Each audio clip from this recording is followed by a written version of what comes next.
La vie oscille, comme un pendule, de droite à gauche, de la souffrance à l'ennui. Chaque matin, en ouvrant les yeux, une sorte de pesanteur subtile s'insinue, une légère friction entre le souhait de poursuivre un doux sommeil et la nécessité inéluctable de s'arracher à cette quiétude pour affronter la journée. C'est une sensation que chacun connaît, une résistance intérieure à l'élan de l'existence, une dissonance infime mais persistante qui ne cesse jamais vraiment de résonner. On se lève, on se projette, on court après des buts, des plaisirs, des reconnaissances, mais une fois l'objectif atteint, un étrange vide ne tarde pas à s'installer. La joie, si intense fût-elle, se dissipe et une nouvelle faim, une nouvelle ambition, ou parfois, simplement un sentiment d'absence, prend sa place, comme un puissant fond que rien ne semble pouvoir combler durablement. Cette quête incessante, cette course haletante après un bonheur qui s'échappe toujours au moment même où il semble nous tendre les bras, cette oscillation entre l'espoir ardent et la déception latente, compose une mélodie familière pour l'âme humaine.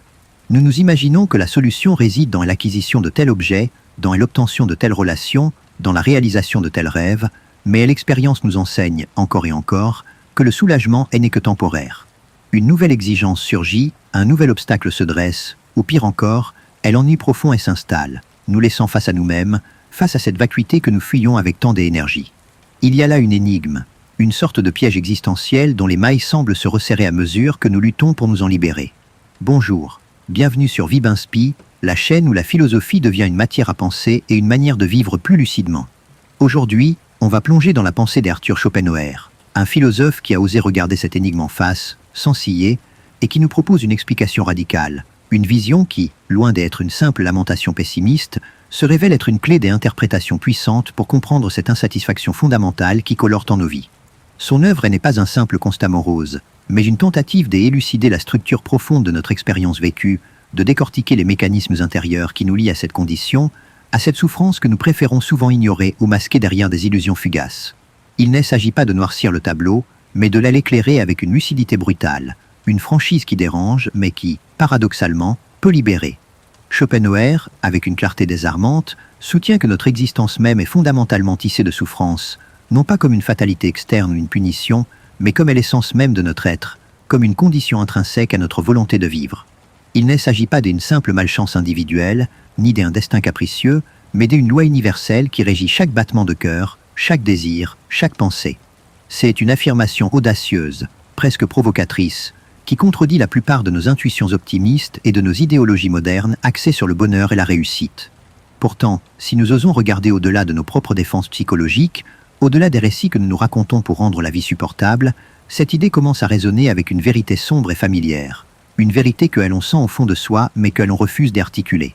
Il nous invite à considérer l'instant où un désir naît en nous, cette tension, ce manque qui nous pousse à agir, à nous agiter, à lutter. Le bonheur, dans cette perspective, n'est pas une condition positive que l'on atteint et maintient, mais plutôt l'absence temporaire de souffrance, la brève cessation d'une tension.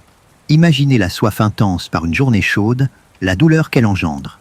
Le plaisir de boire n'est pas un plaisir en soi, mais la fin de cette douleur, le soulagement d'un manque qui nous tourmentait.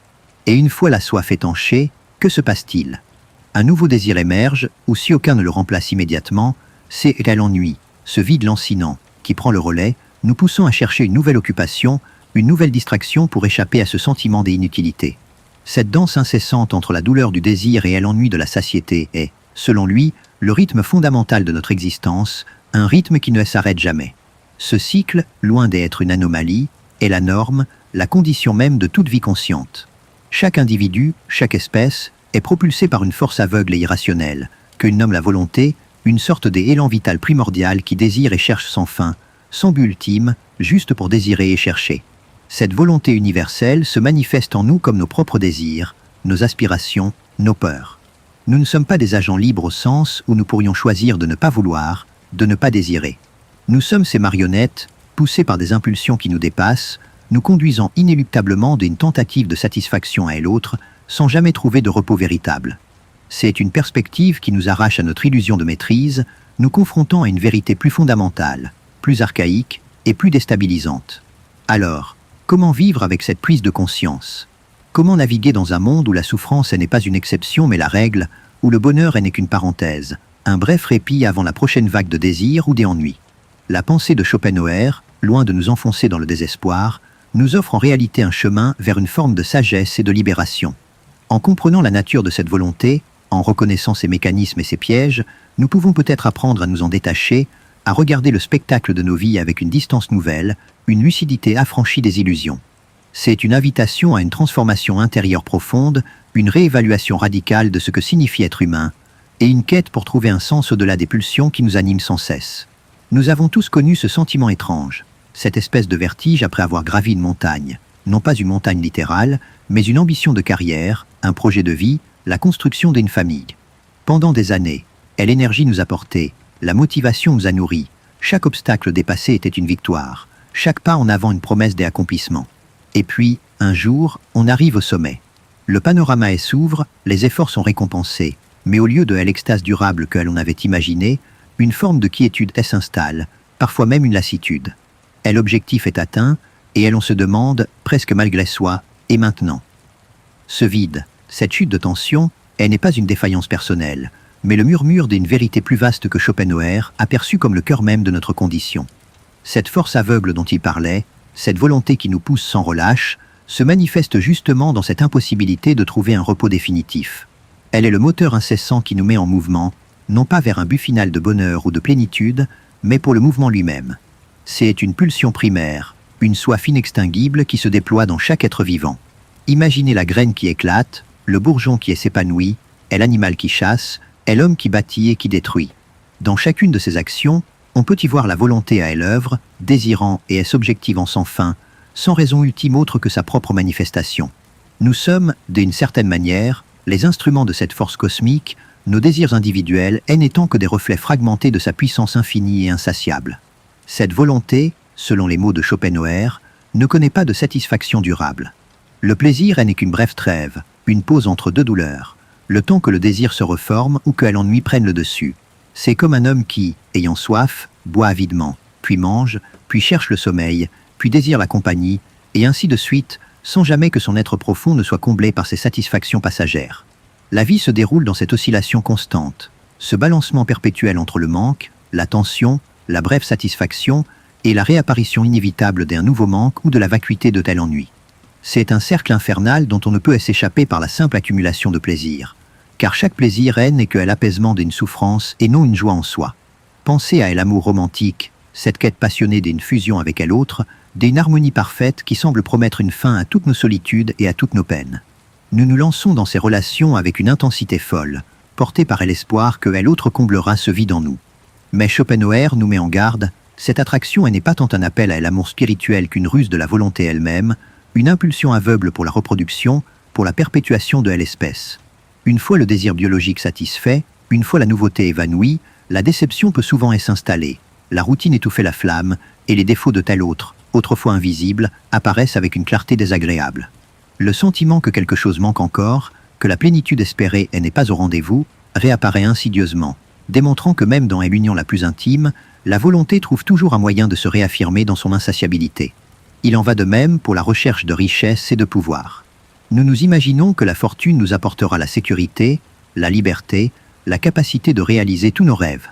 Nous travaillons sans relâche, nous nous privons, nous sacrifions des moments précieux pour accumuler des biens. Mais une fois le seuil atteint, un nouveau plafond apparaît, une nouvelle exigence se fait sentir. Ceux qui possèdent le plus ne sont pas nécessairement les plus heureux. Bien au contraire, ils peuvent être esclaves de leurs possessions, terrifiés à l'idée de les perdre, toujours en quête de plus, toujours insatisfaits par ce qu'ils ont. Le jeu de la volonté est de maintenir à l'illusion qu'un prochain niveau de richesse ou de pouvoir apportera enfin le repos, alors qu'il ne fait que déplacer le problème, engendrant de nouvelles craintes et de nouveaux désirs. Cette volonté ne raisonne pas, elle n'a pas de conscience ni de moralité. Elle est une force aveugle, irrationnelle, qui se manifeste dans le monde comme une multiplicité des individus et de phénomènes. Et parce qu'elle est unique, mais elle s'exprime dans une infinité de formes, cela conduit inévitablement à la concurrence, à la lutte, à la domination. Chaque individu, poussé par la volonté qui est en lui, cherche à affirmer sa propre existence, souvent au détriment des autres. La violence, la jalousie et l'égoïsme ne sont pas des aberrations de telle humanité, mais les manifestations naturelles de cette volonté fragmentée, de cette force qui se déchire elle-même dans la multiplicité de ses objectivations. La souffrance du monde n'est pas un accident, mais la conséquence logique et inévitable de cette nature profonde. Notre corps lui-même est une incarnation parfaite de cette volonté incessante. Il est une machine à désirer, à chercher, à survivre.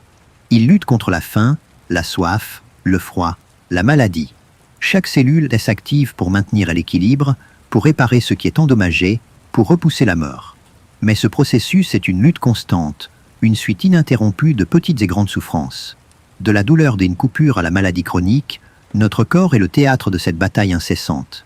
Et quand il arrive à la fin de son chemin, la mort n'est pas une libération de la volonté elle-même, mais la cessation d'une forme particulière de son objectivation, le retour de la matière à un état où elle pourra être réorganisée pour des autres manifestations de cette même force. C'est une perspective qui nous arrache à l'idée d'un corps comme temple de telle âme pour le voir comme le champ de bataille de force impersonnelle. Mais c'est notre conscience, notre intellect, qui rend cette condition particulièrement aiguë pour nous, les humains. Les animaux souffrent, mais ils ne conceptualisent pas leur souffrance, ils n'anticipent pas leur mort avec la même angoisse. Nous, avec notre capacité à réfléchir, à nous projeter dans le futur, à nous souvenir du passé, nous sommes pleinement conscients de telle inéluctabilité de cette souffrance et de notre finitude.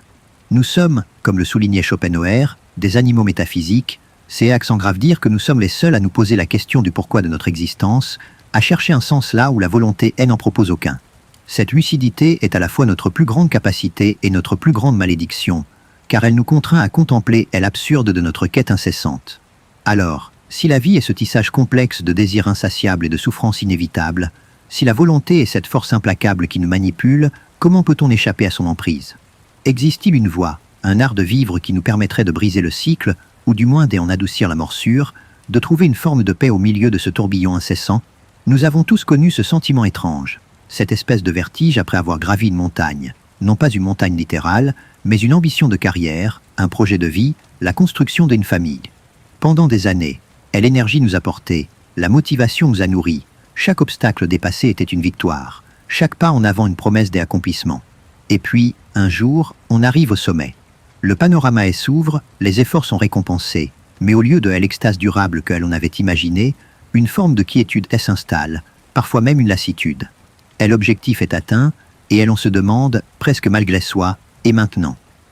Ce vide, cette chute de tension, elle n'est pas une défaillance personnelle, mais le murmure d'une vérité plus vaste que Schopenhauer, aperçue comme le cœur même de notre condition. Cette force aveugle dont il parlait, cette volonté qui nous pousse sans relâche, se manifeste justement dans cette impossibilité de trouver un repos définitif. Elle est le moteur incessant qui nous met en mouvement, non pas vers un but final de bonheur ou de plénitude, mais pour le mouvement lui-même. C'est une pulsion primaire, une soif inextinguible qui se déploie dans chaque être vivant. Imaginez la graine qui éclate, le bourgeon qui s'épanouit, l'animal qui chasse, l'homme qui bâtit et qui détruit. Dans chacune de ces actions, on peut y voir la volonté à l'œuvre, désirant et s'objectivant sans fin, sans raison ultime autre que sa propre manifestation. Nous sommes, d'une certaine manière, les instruments de cette force cosmique, nos désirs individuels n'étant que des reflets fragmentés de sa puissance infinie et insatiable. Cette volonté, selon les mots de Schopenhauer, ne connaît pas de satisfaction durable. Le plaisir n'est qu'une brève trêve, une pause entre deux douleurs, le temps que le désir se reforme ou que l'ennui prenne le dessus. C'est comme un homme qui, ayant soif, boit avidement, puis mange, puis cherche le sommeil, puis désire la compagnie, et ainsi de suite, sans jamais que son être profond ne soit comblé par ces satisfactions passagères. La vie se déroule dans cette oscillation constante, ce balancement perpétuel entre le manque, la tension, la brève satisfaction et la réapparition inévitable d'un nouveau manque ou de la vacuité de tel ennui. C'est un cercle infernal dont on ne peut s'échapper par la simple accumulation de plaisir, car chaque plaisir n'est que l'apaisement d'une souffrance et non une joie en soi. Pensez à l'amour romantique, cette quête passionnée d'une fusion avec l'autre, d'une harmonie parfaite qui semble promettre une fin à toutes nos solitudes et à toutes nos peines. Nous nous lançons dans ces relations avec une intensité folle, portée par l'espoir que l'autre comblera ce vide en nous. Mais Schopenhauer nous met en garde, cette attraction n'est pas tant un appel à l'amour spirituel qu'une ruse de la volonté elle-même, une impulsion aveugle pour la reproduction, pour la perpétuation de l'espèce. Une fois le désir biologique satisfait, une fois la nouveauté évanouie, la déception peut souvent s'installer, la routine étouffer la flamme, et les défauts de tel autre, autrefois invisibles, apparaissent avec une clarté désagréable. Le sentiment que quelque chose manque encore, que la plénitude espérée n'est pas au rendez-vous, réapparaît insidieusement, démontrant que même dans l'union la plus intime, la volonté trouve toujours un moyen de se réaffirmer dans son insatiabilité.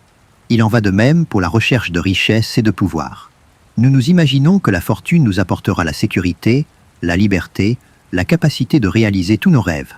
Nous travaillons sans relâche, nous nous privons, nous sacrifions des moments précieux pour accumuler des biens. Mais une fois le seuil atteint, un nouveau plafond apparaît, une nouvelle exigence se fait sentir. Ceux qui possèdent le plus ne sont pas nécessairement les plus heureux. Bien au contraire, ils peuvent être esclaves de leurs possessions, terrifiés à l'idée de les perdre, toujours en quête de plus, toujours insatisfaits par ce qu'ils ont. Le jeu de la volonté est de maintenir à l'illusion qu'un prochain niveau de richesse ou de pouvoir apportera enfin le repos, alors qu'il ne fait que déplacer le problème, engendrant de nouvelles craintes et de nouveaux désirs. Cette volonté ne raisonne pas, elle n'a pas de conscience ni de moralité. Elle est une force aveugle, irrationnelle, qui se manifeste dans le monde comme une multiplicité des individus et de phénomènes. Et parce qu'elle est unique, mais s'exprime dans une infinité de formes, cela conduit inévitablement à la concurrence, à la lutte, à la domination. Chaque individu, poussé par la volonté qui est en lui, cherche à affirmer sa propre existence, souvent au détriment des autres. La violence, la jalousie et l'égoïsme ne sont pas des aberrations de telle humanité, mais les manifestations naturelles de cette volonté fragmentée, de cette force qui se déchire elle-même dans la multiplicité de ses objectivations. La souffrance du monde n'est pas un accident, mais la conséquence logique et inévitable de cette nature profonde.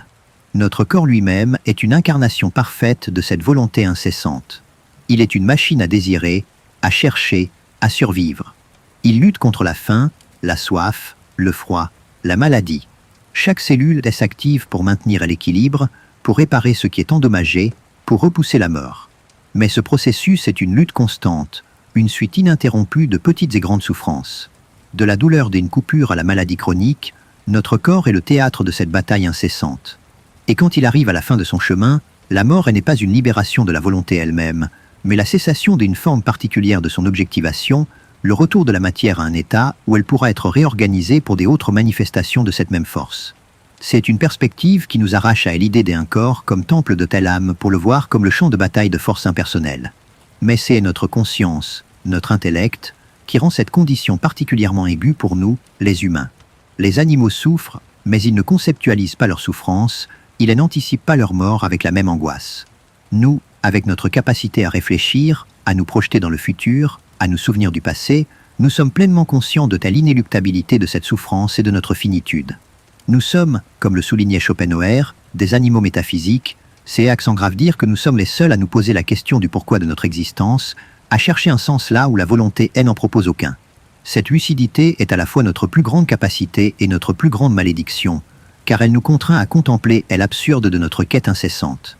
Alors, si la vie est ce tissage complexe de désirs insatiables et de souffrances inévitables, si la volonté est cette force implacable qui nous manipule, comment peut-on échapper à son emprise? Existe-t-il une voie, un art de vivre qui nous permettrait de briser le cycle, ou du moins d'en adoucir la morsure, de trouver une forme de paix au milieu de ce tourbillon incessant? Parfois, au milieu de l'agitation du quotidien, un instant suspend le temps. On écoute un morceau de musique, et soudain, les soucis s'estompent, les pensées s'apaisent, et une sorte de pureté cristalline envahit l'esprit. Ou bien, face à la grandeur d'un paysage, la mer infinie, une forêt dense, le sentiment d'être un individu avec ses petites préoccupations s'efface, laissant place à une impression d'unité avec le monde, une paix profonde qui semble émaner non pas de l'absence de problèmes, mais de leur simple insignifiance face à l'immensité. Ces moments, si rares et si précieux, sont des portes dérobées, des parenthèses inattendues où la morsure du désir et l'acuité de l'ego semblent disparaître, nous offrant un aperçu fugace d'une autre manière d'être, une manière que Schopenhauer a identifiée comme une des premières issues à la prison de la volonté. Il y a dans la contemplation esthétique, dans l'expérience du beau, une capacité unique à nous extraire, ne serait-ce que pour un court instant, de la tyrannie de cette force aveugle qui nous pousse sans cesse. Lorsque nous sommes véritablement absorbés par une œuvre d'art, un tableau, une mélodie complexe, la forme parfaite d'une statue, notre intellect se détache de sa fonction habituelle, celle de servir la volonté en cherchant des moyens de satisfaction ou en évitant des dangers. Il devient, selon les termes du philosophe, un sujet pur et sans volonté de la connaissance, un miroir sans tache où se reflètent non pas les objets de notre désir, mais les idées platoniciennes, les formes éternelles et immuables derrière le voile des phénomènes. Nous ne percevons plus l'arbre en tant que bois de chauffage potentiel ou obstacle, mais en tant qu'incarnation de l'idée d'arboréité, dans sa pure essence. Cette transfiguration est radicale. Notre individualité, avec ses peurs et ses espérances, ses manques et ses ambitions, s'évanouit temporairement. Nous cessons d'être le « moi souffrant et désireux » pour devenir un œil désintéressé, une oreille pure, un esprit qui flotte au-dessus de la mêlée des existences particulières. La musique, par exemple, a ce pouvoir singulier de nous transporter au-delà des concepts et des représentations ordinaires. Elle ne parle pas de choses, mais de la volonté elle-même, de ses mouvements profonds, de ses douleurs et de ses joies, mais sous une forme universelle et abstraite, nous permettant de ressentir la condition humaine sans être personnellement asservi par elle. C'est une mélodie qui nous révèle l'essence de la souffrance et de la tension, mais d'une manière qui nous élève au-dessus d'elle. Dans ces moments d'émerveillement esthétique, la douleur de l'existence ne s'efface pas parce qu'un désir a été comblé, mais parce que le désir lui-même a été momentanément suspendu. C'est un répit, une sorte de sabbat du travail forcé de la volonté, comme Schopenhauer l'appelait. Le monde n'est plus un champ de bataille où il faut sans cesse lutter pour survivre et satisfaire ses besoins, mais un spectacle contemplé avec une sérénité nouvelle. Nous ne sommes plus des participants engagés, mais des spectateurs privilégiés, observant la danse incessante des phénomènes sans être pris dans ces tourbillons. Cette distance permet une forme de liberté provisoire, une respiration profonde avant de replonger dans l'océan tumultueux de l'existence. Mais la volonté est une force tenace, insatiable. Ces moments de grâce esthétique sont par nature éphémères. L'œuvre d'art, aussi sublime soit-elle, finit par être perçue, la musique prend fin, le soleil se couche. Et inévitablement, l'intellect retombe dans son rôle subordonné, les désirs personnels ressurgissent, et la conscience de soi, avec toutes ses angoisses et ses manques, reprend ses droits. La volonté, comme un ressort comprimé, se détend à nouveau avec force, nous rappelant notre condition d'être voulant et souffrant. La beauté peut apaiser, elle peut illuminer, mais elle ne peut pas éteindre la flamme incessante de notre vouloir. Elle est un baume, non une guérison. Cette compréhension nous mène à une question plus profonde. Si ces îlots de paix sont toujours engloutis par le flot de la volonté, existe-t-il un moyen de s'en affranchir de manière plus radicale, de couper le lien avec cette force fondamentale qui nous condamne à la souffrance? Schopenhauer, puisant son inspiration dans les sagesses orientales, notamment le bouddhisme et les Upanishads, suggère qu'une autre voie, bien plus exigeante, est possible. Il ne s'agit plus de suspendre temporairement la volonté, mais de la nier, de la refuser à sa source même. C'est un chemin qui s'éloigne des plaisirs du monde pour chercher une délivrance bien plus permanente, une libération qui touche à l'essence même de notre être. Ce chemin de la négation de la volonté implique un renversement total de nos valeurs habituelles. Il ne s'agit plus de chercher le bonheur dans l'accumulation, la possession ou la satisfaction des désirs, mais dans leur renoncement progressif. Imaginez un ascète, dépouillé de tout, qui choisit volontairement la pauvreté, l'abstinence, la solitude. Pour l'observateur extérieur, une telle existence semble dénuée de sens, une aberration. Mais pour Schopenhauer, c'est précisément dans cette autonégation, dans cette discipline de la privation volontaire, que réside la possibilité de briser les chaînes de la volonté et d'atteindre une paix véritablement durable. Une paix qui ne dépend plus des aléas du monde extérieur. Ce n'est pas une fuite lâche devant la réalité, mais une confrontation directe avec elle. En refusant de vouloir ce que la volonté nous pousse à vouloir, en s'abstenant des plaisirs sensuels, en maîtrisant les impulsions égoïstes, l'individu commence à affaiblir l'emprise de cette force primordiale sur son être. Il s'agit d'une sorte de suicide métaphysique, non pas de l'anéantissement du corps, mais de l'extinction du vouloir vivre en soi. C'est un processus long et douloureux, car il va à l'encontre de toutes nos inclinations naturelles, de tous nos instincts de survie et de reproduction. C'est un combat intérieur incessant, une véritable guerre contre soi-même, mais c'est le prix à payer pour l'affranchissement. La compassion joue un rôle essentiel dans cette négation de la volonté. Si nous reconnaissons que la volonté est la même en tous les êtres, alors la souffrance d'autrui n'est pas différente de la nôtre. Voir la douleur de l'autre, la sentir comme sa propre douleur, c'est déjà un premier pas vers la négation de l'égoïsme, cette manifestation la plus criante de la volonté individuelle.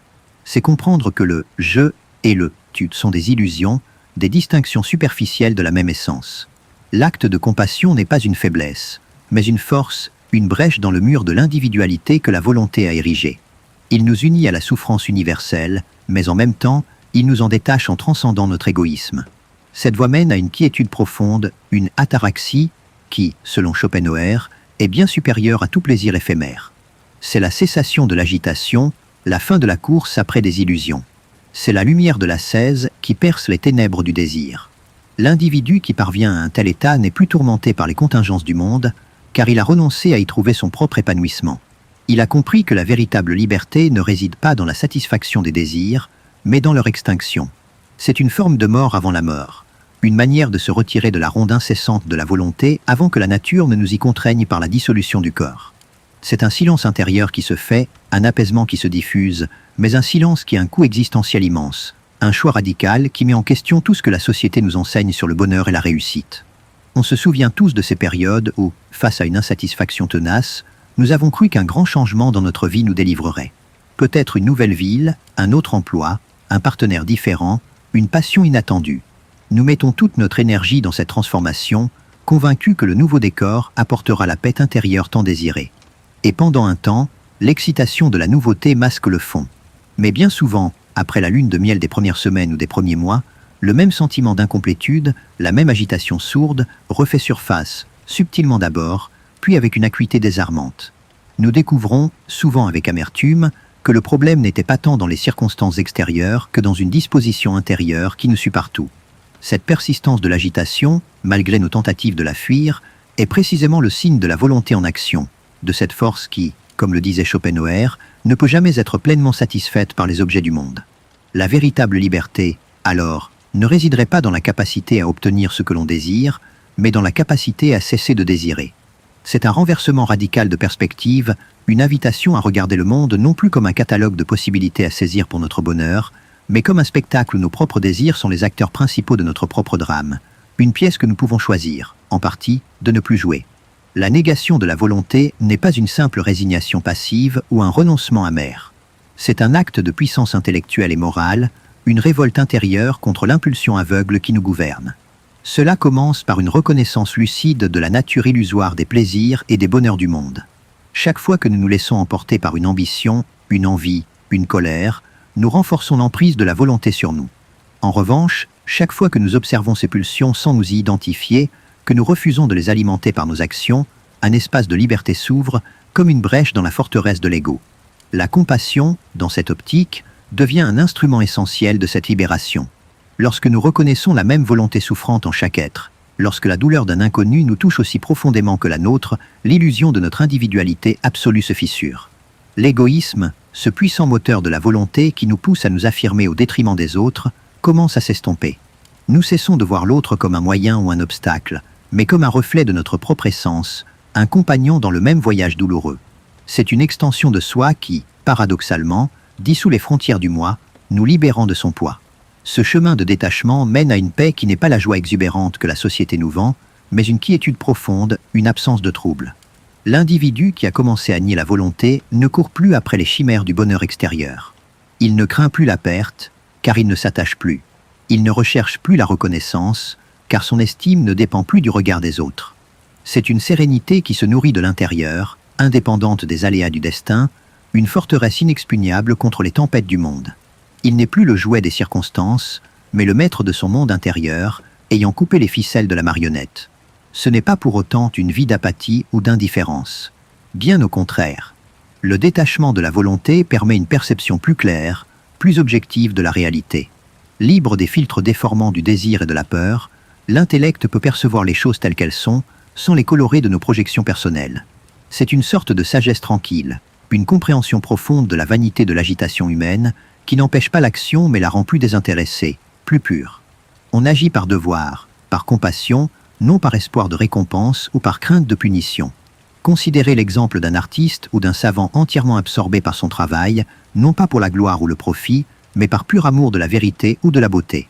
Dans ces moments, l'ego s'efface, les désirs personnels sont mis en sourdine, et l'individu transcende sa propre condition pour se connecter à quelque chose de plus grand.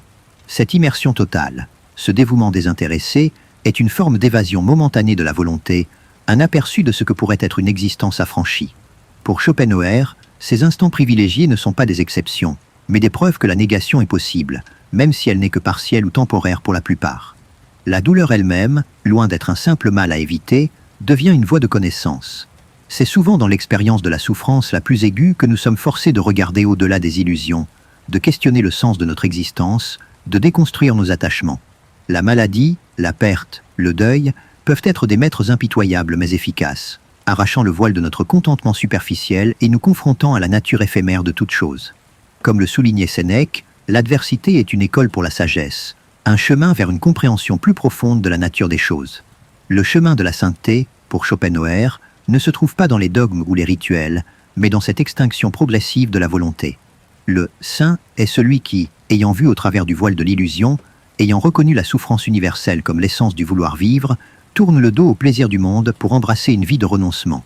Il ne recherche plus rien pour lui-même, il ne se lamente plus sur son sort, car il a compris que toute aspiration est une chaîne et que la véritable liberté réside dans le non-désir. Son existence est un témoignage silencieux de la possibilité d'une autre forme d'être. Cependant, il est crucial de comprendre que cette négation ne mène pas à un quelque chose au sens habituel, à une sorte de paradis terrestre ou à une félicité éternelle telle que décrite par certaines religions. Pour Schopenhauer, l'extinction totale de la volonté conduirait à un état que nous ne pouvons appréhender avec nos catégories intellectuelles habituelles. Un état qui, du point de vue de notre monde dominé par le vouloir, apparaîtrait comme un pur néant. C'est la fin du monde tel que nous le connaissons, la cessation de la douleur, de la lutte, de l'individualité même. C'est un silence total, un abîme que notre intellect, habitué à la représentation et au désir, ne peut concevoir sans effroi, mais qui est pourtant la seule issue véritable à la roue de la souffrance. Ce néant n'est pas à craindre comme un vide absolu, mais à envisager comme la fin de tout vouloir, et par conséquent, de toute souffrance. C'est une dissolution, un retour à un état indifférencié qui est au-delà de la vie et de la mort tels que nous les concevons. C'est la promesse d'une paix radicale, d'une libération qui dépasse toutes les espérances humaines et met fin à l'oscillation éternelle de la vie. On se surprend parfois à éviter le miroir après une mauvaise nuit, ou à zapper une émission de télévision qui nous met mal à l'aise, à détourner le regard d'une scène difficile dans la rue. Ce sont des gestes instinctifs, des petites tentatives d'échapper à ce qui nous confronte, à ce qui nous renvoie à nos propres failles ou à la dureté du monde. Nous construisons des bulles de confort, des routines apaisantes, des distractions incessantes, espérant que la réalité désagréable, si elle n'est pas directement affrontée, finira par s'éloigner d'elle-même. Mais cette fuite, cette stratégie d'évitement, ne fait en réalité que renforcer l'emprise de ce que l'on cherche à éviter, car le malaise, l'inquiétude, la souffrance continuent de sourdre sous la surface, inlassablement. C'est là que réside une des grandes ruses de la volonté. Elle nous pousse à chercher des satisfactions temporaires, à cumuler des plaisirs fugaces, à fuir toute forme de douleur, nous laissant croire que le bonheur est l'objectif et la souffrance l'exception. Mais en vérité, chaque petite frustration, chaque désir inassouvi, chaque légère irritation qui teinte nos journées, est une manifestation directe de cette volonté qui ne cesse de vouloir, de lutter, de s'affirmer. La file d'attente interminable, le projet qui prend du retard, la petite dispute familiale, toutes ces aspérités du quotidien ne sont pas des accidents isolés, mais les symptômes universels d'une condition d'existence profondément ancrée dans le manque et la tension, une trame de fond que nous nous efforçons sans cesse d'ignorer. Comprendre cela, c'est commencer à modifier notre rapport à la souffrance elle-même. Elle cesse d'être une anomalie personnelle, une injustice qui nous frappe, pour devenir une loi fondamentale du monde, une donnée objective de toute vie. Cette prise de conscience, loin d'être un chemin vers le désespoir, est au contraire la première étape vers une forme de libération. Car si la souffrance est inhérente à la volonté, alors cesser de vouloir devient la seule stratégie viable pour y échapper. Ce n'est plus une question de changer les circonstances, mais de transformer radicalement notre être intérieur, de débrancher la prise de cette force primordiale qui nous anime. La négation de la volonté, dans cette perspective schopenhauerienne, se traduit par un ensemble de pratiques et d'attitudes qui visent à affaiblir les manifestations de cette force en nous. Cela peut commencer par des choix simples, quotidiens, une forme d'ascèse modérée. Renoncer à un plaisir facile, maîtriser une impulsion gourmande, calmer une envie de consommation immédiate. Chaque petite victoire sur nos désirs instinctifs est une brèche, un pas vers le détachement, un effritement de l'ego qui se croyait tout-puissant. Il ne s'agit pas de s'imposer une torture stérile, mais de retrouver une maîtrise de soi qui libère de la tyrannie des sens et des pulsions. La compassion, comme nous l'avons évoqué, est un levier puissant dans cette démarche. En reconnaissant l'unité de la volonté à travers la multiplicité des individus, nous percevons que la souffrance de l'autre est, en essence, notre propre souffrance. L'égoïsme, qui nous pousse à nous considérer comme un centre isolé et primordial, est l'un des voiles les plus épais que la volonté tisse pour nous maintenir dans l'illusion de la séparation. Briser ce voile par un acte sincère d'altruisme, par une identification profonde à la douleur universelle, c'est commencer à nier l'individualité même, c'est se fondre dans le grand tout et, par là, se soustraire à l'illusion du moi souffrant. Cette identification avec autrui n'est pas une simple sympathie émotionnelle. C'est une connaissance métaphysique, une compréhension profonde que la distinction entre moi et l'autre est une construction illusoire. La souffrance du monde n'est pas une collection de malheurs individuels, mais une seule et même douleur, la douleur de la volonté se déchirant elle-même dans sa propre objectivation. Voir un enfant qui pleure, un animal blessé, un vieil homme seul, et ressentir cette douleur comme si elle était la sienne, c'est déjà une forme de transcendance de l'ego, un pas décisif vers la négation de la force individualisante qui nous enchaîne. Mais ce chemin est ardu et exige une vigilance constante. La volonté ne lâche pas son emprise facilement. Elle se manifeste sous mille formes, insidieuses et tenaces. Le désir de reconnaissance, l'attachement aux opinions d'autrui, la recherche de confort matériel, l'envie de dominer, toutes ces pulsions ressurgissent sans cesse, telle est tête d'une hydre. Il faut une discipline de fer, une observation de soi impitoyable pour ne pas céder à ces sirènes qui nous ramènent invariablement à la roue du vouloir et de la souffrance. C'est une ascèse intérieure plus qu'extérieure, une transformation des profondeurs de l'être. L'état qui résulte de cette négation n'est pas un bonheur au sens habituel, celui d'une suite de plaisirs cumulés. C'est une forme de quiétude inaltérable, une sérénité qui se tient au-delà des fluctuations du plaisir et de la douleur. C'est la cessation de l'agitation, la paix du renoncement. L'individu qui a cheminé sur cette voie n'est plus affecté par les vicissitudes du monde, car il a compris leur caractère éphémère et leur nature illusoire. Il ne craint plus la mort, car il a déjà, en quelque sorte, dissous son propre vouloir vivre.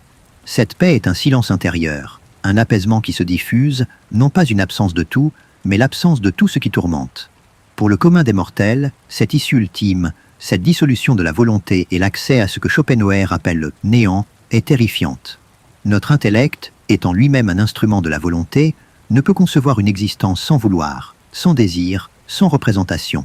Il projette alors ses propres catégories et imagine un vide effrayant. Mais ce néant n'est un vide que du point de vue de la volonté. Pour celui qui s'en est affranchi, il est la libération suprême, la fin de toutes les chaînes, la cessation de l'oscillation éternelle entre la souffrance et l'ennui. C'est l'ultime repos, l'extinction de la flamme, le silence qui suit l'orchestre assourdissant de l'existence. Ce chemin de la négation est par nature rare, emprunté par ceux que le monde a suffisamment blessés ou que la lucidité a suffisamment éclairés pour qu'ils voient au-delà du voile des illusions. C'est une voie radicale, qui demande un courage immense, non pas le courage d'affronter des ennemis extérieurs, mais celui d'affronter et de vaincre le plus intime des adversaires, la volonté elle-même, qui réside au plus profond de notre être. Nous avons tous, à un moment ou à un autre, dressé des plans pour l'avenir, projeté nos désirs sur la toile du temps, imaginé une version améliorée de notre existence où les obstacles seraient levés, les manques comblés et la sérénité enfin atteinte. Nous nous persuadons que le bonheur se trouve au bout de cette nouvelle entreprise, de cette relation idéale, de cette acquisition tant convoitée. C'est une force puissante en nous, cette capacité à espérer, à croire en un mieux à venir, même lorsque l'expérience passée nous a maintes fois montré que chaque sommet atteint ne fait que révéler une nouvelle ascension. Ce moteur incessant de la projection est si fondamental à notre psyché que nous avons du mal à concevoir une existence sans cette attente d'un bonheur futur, d'une sorte de paradis terrestre ou céleste qui viendrait enfin couronner nos efforts. Mais pour Schopenhauer, cette espérance n'est qu'une autre des ruses de la volonté, une illusion que nous entretenons pour nous maintenir dans l'agitation. Elle nous fait miroiter un but ultime, un point d'arrivée où la quête s'achèvera et où la paix régnera, alors qu'en réalité, la volonté n'a pas de but. Elle n'est que désir de désirer, striving sans fin. Chaque objectif atteint est aussitôt remplacé par un nouveau, ou par l'ennui lancinant de l'absence de désir, qui nous pousse à en inventer de nouveaux. Les philosophies qui promettent un monde meilleur, un sens transcendant à la souffrance, une récompense divine pour les épreuves endurées, ne sont, dans cette perspective, que des miroirs tendus par la volonté pour nous empêcher de voir sa nature aveugle et insatiable. Elles nous anesthésient avec des promesses, nous détournent de la vérité crue de notre condition. C'est pourquoi toute forme d'optimisme, qu'il soit philosophique ou religieux, est pour lui une imposture, une forme de mensonge qui refuse de regarder la réalité en face. Comment affirmer que le monde est le meilleur des mondes possibles lorsque l'on voit la souffrance universelle, la lutte incessante des espèces pour leur survie, la cruauté innée de la nature, la maladie, la vieillesse et la mort qui frappent sans discernement? Un tel optimisme est, comme il le soulignait, une pensée qui n'a pas vraiment regardé la réalité de la vie, qui a fermé les yeux sur la misère innombrable et la douleur qui imprègnent chaque recoin de l'existence. La vraie sagesse ne peut naître que de l'acceptation de cette réalité, aussi amère soit-elle. L'histoire de l'humanité est un témoignage permanent de cette lutte. Les empires s'élèvent et s'effondrent, les innovations technologiques se succèdent, les idéologies se disputent la vérité, mais la somme totale de la souffrance humaine ne diminue pas. Chaque progrès apporte son lot de nouvelles angoisses, chaque solution crée de nouveaux problèmes. L'homme, pensant s'émanciper par la raison et la science, ne fait que complexifier les manifestations de sa volonté, créant des désirs toujours plus sophistiqués, des ambitions toujours plus démesurées, mais sans jamais parvenir à satisfaire ce noyau dur d'insatisfaction qui réside en lui. Nous courons après un horizon qui recule sans cesse, nous laissant toujours un pas derrière la plénitude promise. Cette perception de l'existence comme une perpétuelle déception, une comédie au dénouement toujours tragique ou dérisoire, est rendue encore plus aiguë par notre intellect, notre capacité à nous projeter et à nous souvenir. Les animaux souffrent, mais ils vivent dans l'instant, sans l'angoisse du futur ni le regret du passé. Nous, au contraire, sommes capables d'anticiper la douleur, de la revivre par le souvenir et de la magnifier par l'imagination. Notre intelligence, loin d'être uniquement une bénédiction, devient alors un instrument de torture, nous rendant pleinement conscients de l'absurdité de nos quêtes et de l'inéluctabilité de notre condition.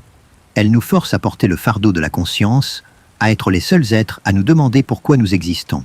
Pour Schopenhauer, notre perception du monde est voilée par ce qu'il appelait le « principe de raison suffisante », une sorte de voile de Maya emprunté à la philosophie indienne. Nous percevons le monde comme une multiplicité d'objets distincts, soumis aux lois du temps, de l'espace et de la causalité. Nous voyons des individus séparés, des événements distincts. Mais sous ce voile des phénomènes, il n'y a qu'une seule et même volonté, aveugle et unitaire, se manifestant dans toutes ses formes. La souffrance que nous voyons est la souffrance de cette volonté se déchirant elle-même à travers la multiplicité de ses objectivations. Percer ce voile, c'est voir l'unité fondamentale de la souffrance et la futilité de l'individualisme. C'est dans cette lucidité profonde, dans cette capacité à regarder au-delà des apparences, que réside la véritable sagesse. Elle n'est pas une sagesse qui console, mais une sagesse qui révèle. Elle ne promet pas le bonheur, mais la libération de la souffrance. Le philosophe, l'ascète, le contemplateur esthétique sont ceux qui, chacun à leur manière, tentent de soulever un coin de ce voile pour percevoir l'essence des choses, pour comprendre les mécanismes de la volonté et, in fine, pour s'en détacher. Ce n'est pas une recherche de satisfaction, mais une quête d'apaisement, de silence intérieur, une sorte de trêve dans la guerre incessante que la volonté livre en nous. Le chemin de la négation de la volonté est donc avant tout un chemin de connaissance, une prise de conscience radicale. Il ne s'agit pas de nier l'existence des objets du monde, mais de nier le astérisque vouloir astérisque qui les projette, l'attachement qui nous lie à eux. C'est un processus de désidentification de nos désirs, de nos ambitions, de notre ego même. Chaque fois que nous nous abstenons volontairement d'une satisfaction immédiate, chaque fois que nous maîtrisons une impulsion égoïste, nous affirmons une petite victoire sur la volonté. C'est une ascèse intérieure, une discipline de l'esprit qui cherche à démanteler les illusions que la volonté a construites pour nous maintenir dans son cycle. Cette voie, bien que difficile et ardue, offre une paix d'une nature différente. Ce n'est pas le plaisir éphémère d'un désir comblé, mais une quiétude inébranlable qui transcende le plaisir et la douleur. L'individu qui s'engage sur cette voie apprend à ne plus être le jouet des circonstances, des émotions passagères ou des opinions d'autrui.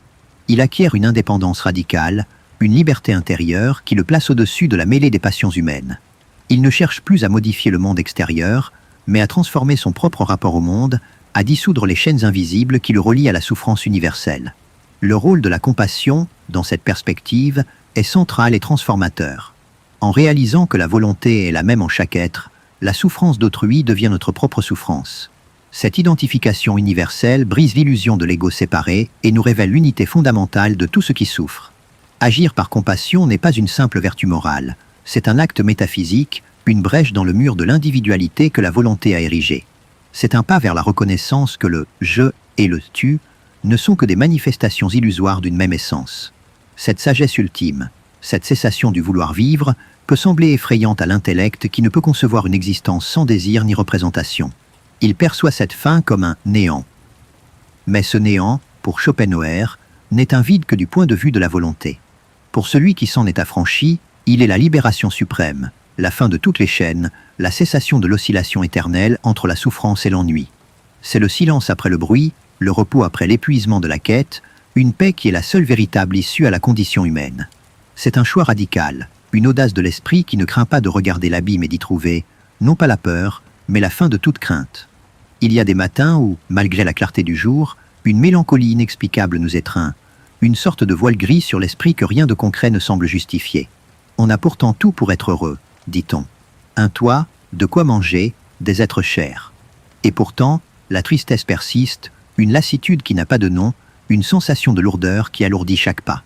C'est comme si, au-delà des désirs comblés ou des peurs apaisées, subsistait une source inépuisable d'inquiétude, une tension fondamentale qui ne se résorbe jamais vraiment, peu importe la douceur des circonstances extérieures.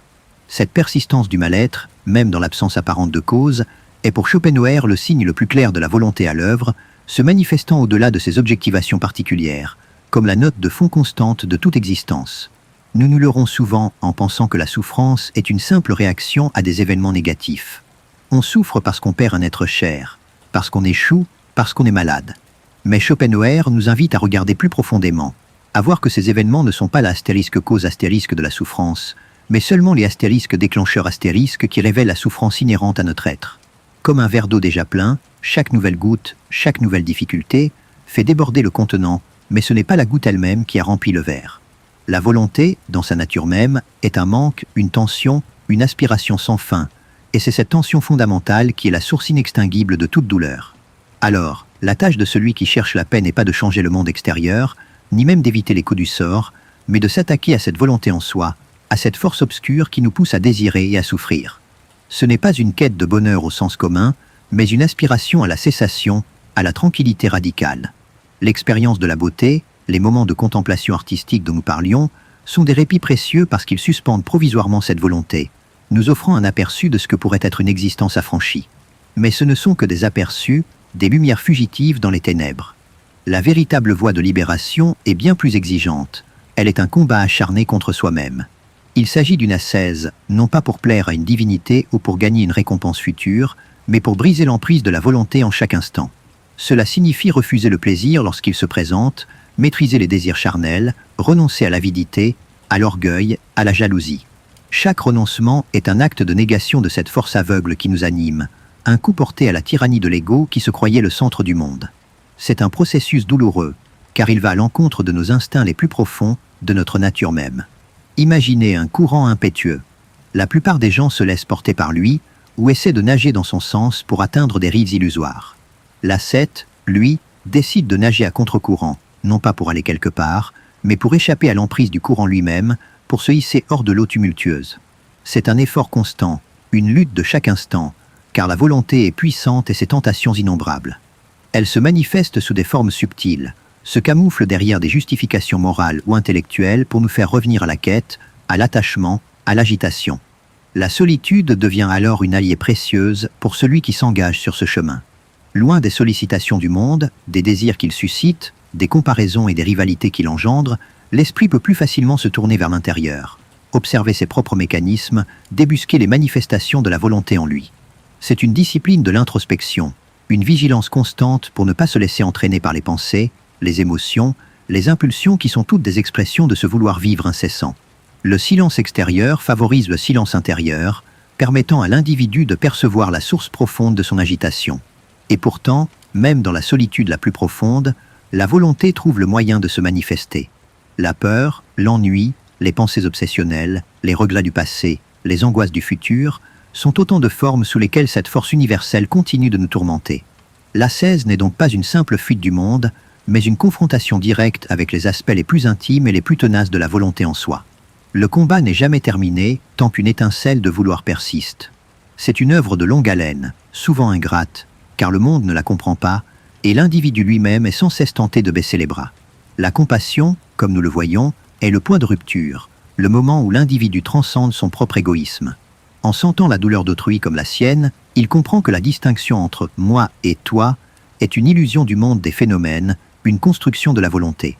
Il réalise que la même volonté souffrante est à l'œuvre en chacun, et que la souffrance universelle est une seule et même douleur.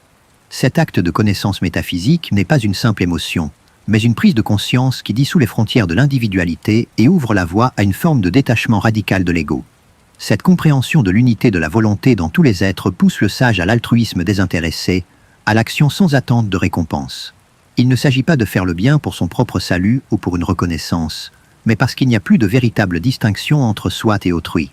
Chaque acte de générosité, chaque soulagement de la souffrance d'un autre est aussi un soulagement de sa propre souffrance, une négation du principe égoïste qui est le moteur le plus puissant de la volonté. Le saint, pour Schopenhauer, est celui qui incarne cette compréhension, celui qui, en niant la volonté en lui, cesse de vouloir pour lui-même et vit pour la libération de la volonté universelle. Mais quel est le terme de cette quête? Si la volonté est niée, que reste-t-il? Schopenhauer nous mène à un point où notre intellect, conditionné par la volonté elle-même, ne peut plus nous suivre. L'extinction totale du vouloir, l'anéantissement de cette force motrice, conduirait à un état que, depuis notre perspective du monde sensible, nous ne pouvons que désigner comme le néant. Ce n'est pas un néant effrayant, vide de tout, mais un néant du point de vue de ce qui est voulant et représenté. Pour ceux qui ont atteint cet état, c'est la fin de toute souffrance, de toute tension, de toute agitation. C'est le silence absolu, la paix radicale qui ne peut être décrite avec les mots de notre monde, car elle est au-delà de toute catégorie, au-delà de toute expérience sensible. C'est une issue qui nous confronte à nos propres limites de compréhension. Notre esprit cherche toujours une forme, une image, un concept pour saisir ce qui est. Mais ce point terminal de la philosophie de Schopenhauer échappe à toute saisie intellectuelle. Il est la cessation de la musique dissonante du monde, le silence après le fracas. C'est la promesse d'une libération tellement totale qu'elle nous paraît étrangère, presque inhumaine, car elle signifie la fin de ce que nous concevons comme vie elle-même. C'est la porte d'une sagesse qui transcende l'existence, qui nous invite à regarder au-delà de nos propres peurs et de nos propres désirs, vers une quiétude qui n'a plus rien à voir avec le bonheur tel que nous le cherchons vainement. On se lève chaque matin avec la sensation d'être poussé par une force invisible, un élan qui nous jette dans la mêlée du quotidien, vers des rendez-vous, des tâches, des responsabilités. On court, on planifie, on s'agite, et bien souvent, on s'épuise. La journée se termine, la semaine s'achève, et malgré toutes nos réalisations, une question silencieuse persiste, tapie dans l'ombre de la fatigue. Pourquoi faire, au fond? Nous nous demandons pourquoi, malgré tous nos efforts pour construire, pour acquérir, pour aimer, cette sorte de vide existentiel, cette insatisfaction fondamentale, ne cesse jamais vraiment de nous guetter, comme un chat qui attend patiemment sa proie. Ce n'est pas un échec personnel, mais la mélodie lancinante d'une vérité plus profonde que Schopenhauer a su déchiffrer. Cette force invisible, c'est la volonté, le moteur incessant de tout ce qui existe, une impulsion aveugle et irrationnelle qui ne connaît ni raison ni but ultime. Nous croyons être des agents libres, choisissant nos destins, mais nous sommes, en réalité, ces manifestations, ces objectivations particulières. Nos désirs, nos ambitions, nos peurs, nos amours, ne sont que les multiples visages que prend cette volonté en nous. Elle nous pousse à vivre, à procréer, à lutter, à désirer, sans jamais se soucier de notre bonheur individuel, car elle-même est au-delà du bonheur et de la souffrance, elle est juste le vouloir, l'attention, l'élan éternel. C'est une vérité dérangeante, car elle nous dépouille de notre illusion de maîtrise, nous montrant comme des marionnettes dont les fils sont tirés par une main invisible et indifférente. La souffrance n'est pas un accident dans ce grand théâtre du monde, elle est la conséquence inévitable de cette nature de la volonté. Chaque désir est un manque, une tension. Sa satisfaction n'est qu'un soulagement temporaire de cette tension, un plaisir négatif, la cessation d'une douleur. Et ce plaisir, une fois éprouvé, s'évanouit rapidement, laissant derrière lui soit un nouvel élan de désir, soit le vide de l'ennui, une souffrance plus sourde mais tout aussi tenace. La vie, de ce point de vue, est une oscillation perpétuelle entre la douleur du manque et la douleur de l'ennui, une roue sans fin qui tourne sans jamais s'arrêter. Toutes nos tentatives de trouver un bonheur durable par l'accumulation de plaisirs sont vaines, car la nature du plaisir est d'être éphémère et de laisser place à un nouveau manque. Imaginez l'homme qui construit une magnifique maison, persuadé que le confort et la sécurité qu'elle procure le rendront enfin heureux. Il y met son énergie, son temps, ses rêves. Une fois achevé, il savoure un bref instant de contentement. Puis, très vite, de nouvelles préoccupations surgissent. L'entretien, les impôts, la peur de la perte, l'envie d'une maison plus grande ou mieux située. Le soulagement d'avoir atteint l'objectif s'estompe, et la volonté, insatiable, projette déjà de nouveaux désirs. Ce cycle est la preuve que ce n'est pas l'objet qui nous rend heureux, mais la tension du désir qui est momentanément apaisée. Et cette tension est toujours prête à ressurgir sous une nouvelle forme, démontrant la futilité de la quête matérielle. Cette souffrance n'est pas l'apanage de l'humanité. Elle est universelle, imprégnant chaque forme de vie. Observez l'animal sauvage qui chasse et est chassé, le poisson qui dévore l'insecte et est dévoré par l'oiseau. La nature est un champ de bataille permanent, une guerre de tous contre tous pour la survie, une lutte acharnée où chaque vie se nourrit de la mort d'une autre. La volonté se déchire elle-même dans la multiplicité de ses objectivations, chaque individu étant une manifestation distincte de cette force unique, luttant pour s'affirmer contre les autres, car tous sont poussés par la même faim insatiable. La souffrance du monde est la douleur de la volonté qui se consume elle-même. Notre intellect, loin d'être un refuge, rend cette condition encore plus aiguë. Nous sommes les seuls êtres capables de conceptualiser notre finitude, d'anticiper la mort, de regretter le passé, de nous angoisser pour le futur. Cette conscience élargie, cette capacité à réfléchir sur notre propre existence, nous confronte sans cesse à l'absurdité de nos quêtes et à l'inéluctabilité de notre souffrance. Nous portons le fardeau de la lucidité, sachant que nos efforts ne mèneront jamais à une paix durable, à un bonheur définitif. C'est une malédiction et une bénédiction à la fois, car c'est cette lucidité même qui ouvre la porte à une forme de sagesse. Si la vie est ce processus incessant de vouloir et de souffrir, alors la solution ne peut pas venir d'une tentative d'obtenir plus, de changer les circonstances extérieures. Elle doit venir d'une transformation radicale de notre rapport à ce vouloir, d'un détachement de cette force. La première étape, la plus cruciale, est cette reconnaissance claire de la nature de la volonté. Voir comment elle opère en nous, comment elle manipule nos désirs et nos émotions, comment elle nous pousse sans cesse d'une satisfaction illusoire à l'autre. C'est un acte de connaissance, un lever de voile qui nous permet de distinguer la main du marionnettiste. Cette lucidité est un acte de courage, car elle brise nos illusions les plus chères, celles qui nous donnent un semblant de sens et de contrôle. Elle nous révèle que la plupart de nos actions sont dictées par des impulsions qui nous dépassent, que notre prétendu libre arbitre est souvent une illusion. Mais en acceptant cette vérité, aussi sombre soit-elle, nous gagnons une liberté d'un nouveau genre. Nous ne sommes plus aveuglément esclaves de la volonté, mais des observateurs conscients de ces mécanismes. Et cette observation, cette prise de distance, est le premier pas vers la négation, vers la possibilité de s'en affranchir. L'expérience esthétique, la contemplation du beau, est une de ces brèches où notre intellect se libère momentanément du service de la volonté. Lorsque nous sommes absorbés par une œuvre d'art, une mélodie, un paysage sublime, notre conscience individuelle s'estompe. Nous ne voyons plus l'objet comme un moyen de satisfaction ou un obstacle, mais comme une idée platonicienne, une forme pure, un reflet de la volonté en soi, mais perçu sans le voile du désir. C'est un bref instant de paix, un sabbat du travail forcé de la volonté, où le monde nous apparaît dans sa vérité essentielle, et nous, en tant que sujet pur de la connaissance, échappons à la tyrannie du vouloir. Ces moments sont des cadeaux, des aperçus fugaces d'un état de non-vouloir, mais ils sont par nature éphémères. L'intellect finit par retomber dans son rôle servile, les désirs personnels ressurgissent, et la roue de la volonté se remet en marche. La vraie libération demande un effort plus soutenu, une discipline de l'esprit qui va au-delà de la simple contemplation.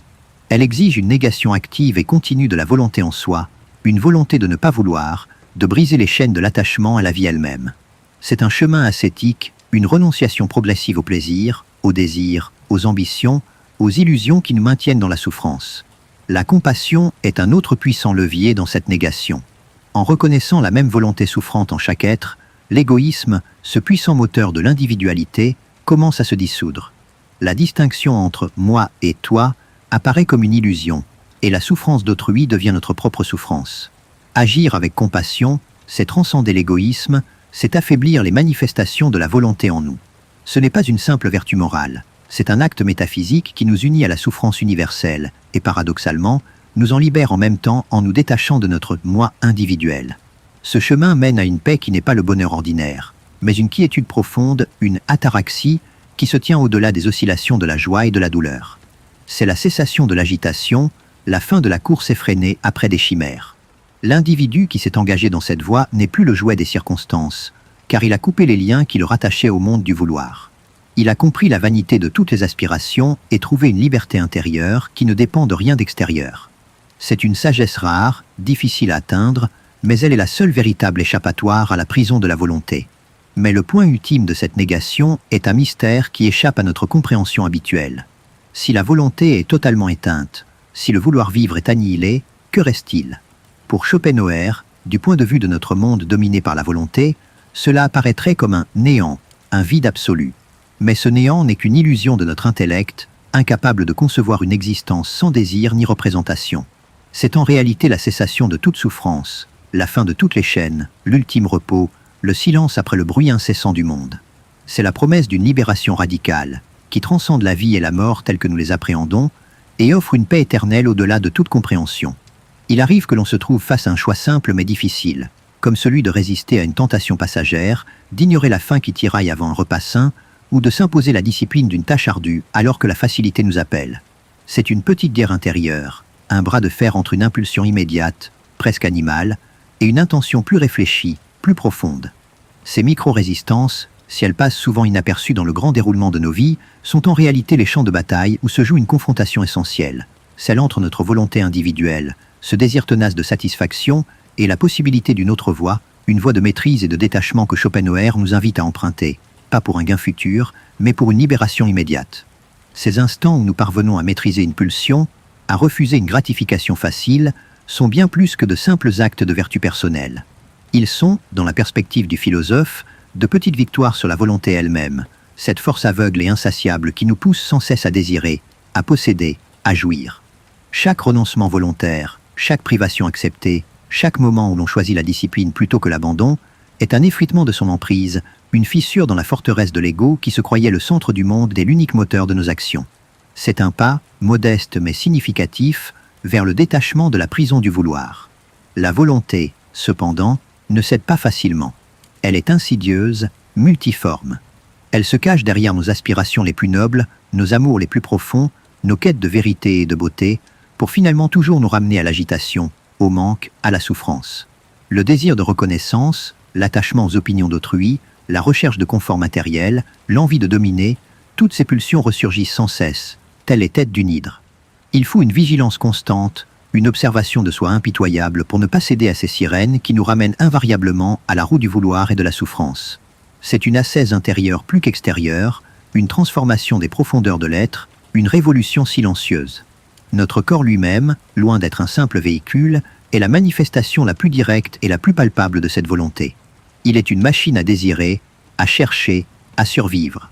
Il lutte contre la faim, la soif, le froid, la maladie, la décrépitude.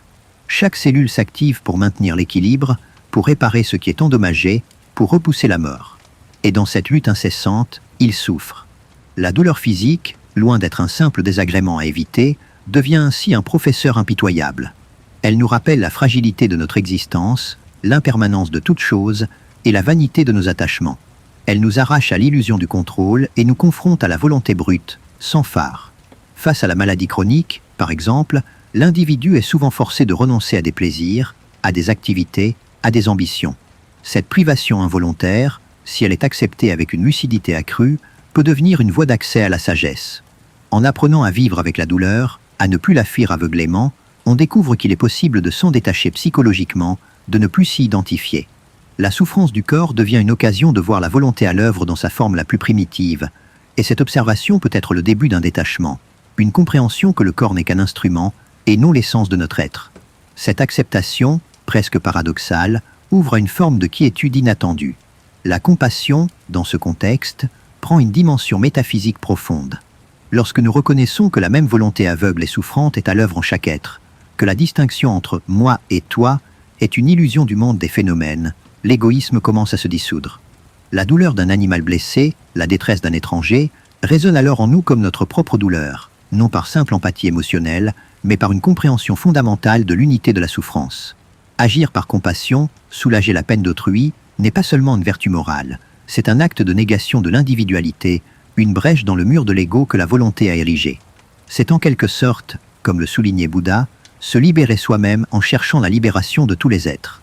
Le chemin de la sainteté, pour Schopenhauer, ne se trouve donc pas dans les dogmes ou les rituels, mais dans cette extinction progressive de la volonté en soi.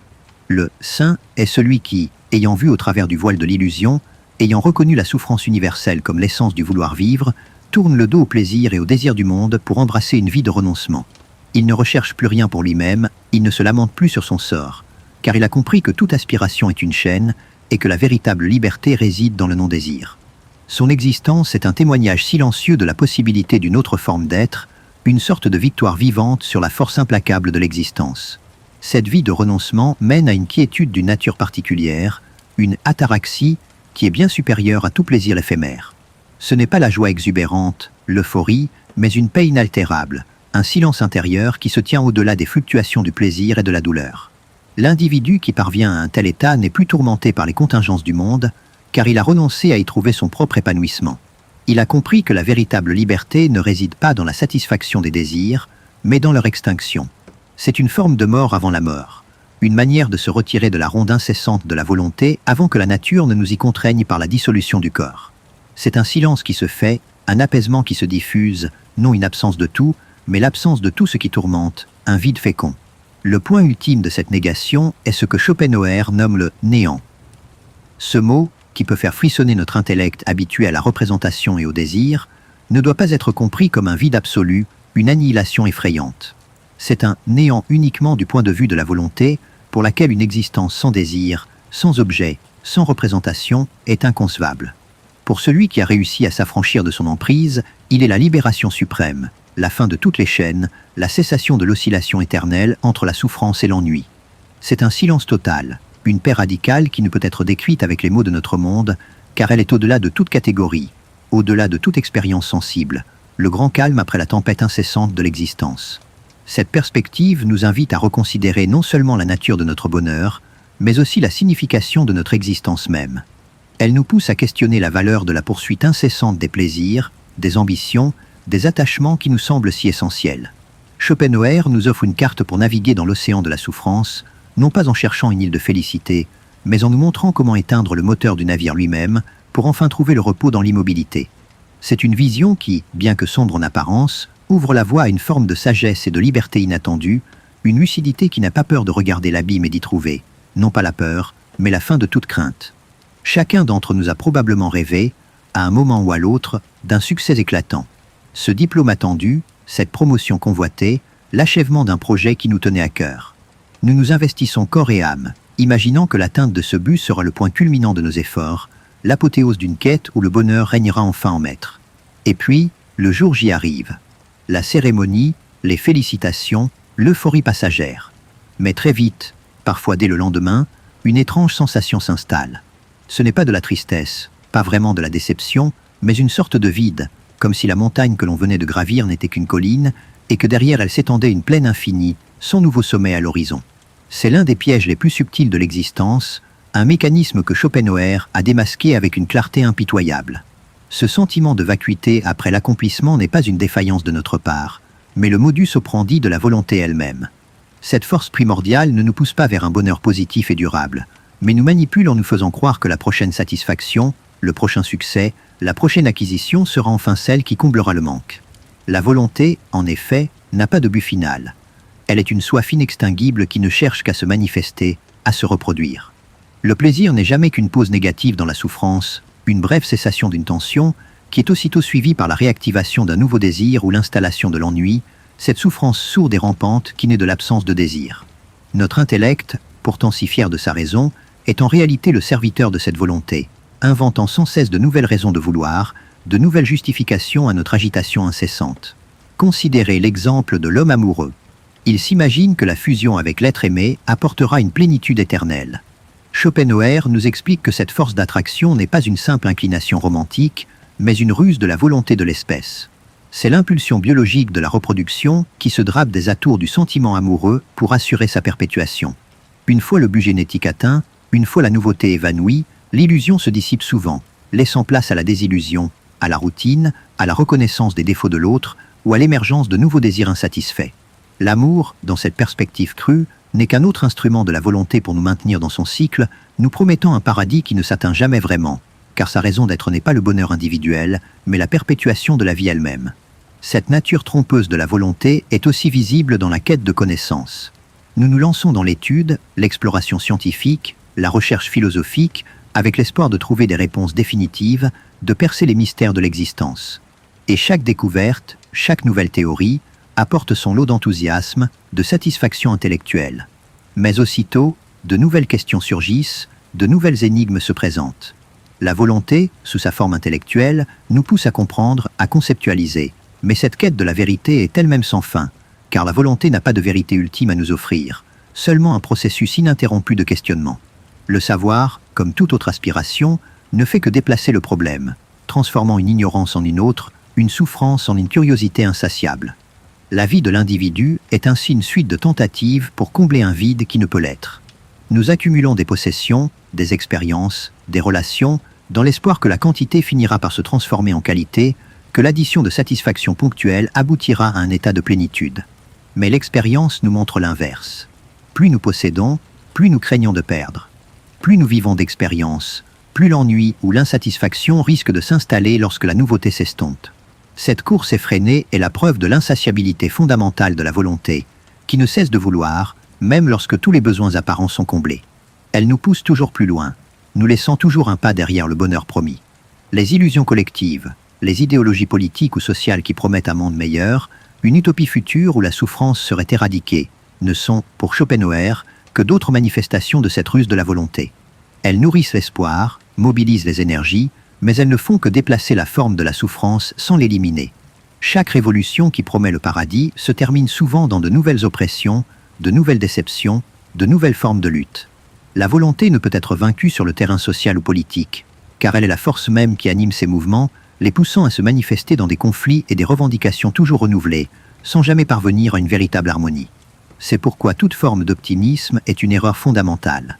Le monde n'est pas fait pour le bonheur, et il serait absurde de prétendre le contraire en voyant la cruauté omniprésente, la maladie, la vieillesse, la mort qui frappe sans discernement. L'optimisme est un voile que la volonté tend sur nos yeux pour nous empêcher de voir la vérité de notre condition, pour nous maintenir dans l'agitation et la poursuite illusoire du bonheur. La lucidité exige au contraire de regarder la souffrance en face, de reconnaître son caractère inhérent à la vie. C'est en démasquant ces illusions que l'on peut commencer à s'en détacher, à briser les chaînes de la volonté qui nous lient à ce cycle incessant de désir et de douleur. L'individu qui s'éveille à cette réalité n'est pas pour autant condamné au désespoir. Au contraire, cette désillusion est la première étape vers une forme de libération. En comprenant que la volonté est la source de toute souffrance, il réalise que la solution ne réside pas dans la satisfaction des désirs, mais dans leur négation progressive.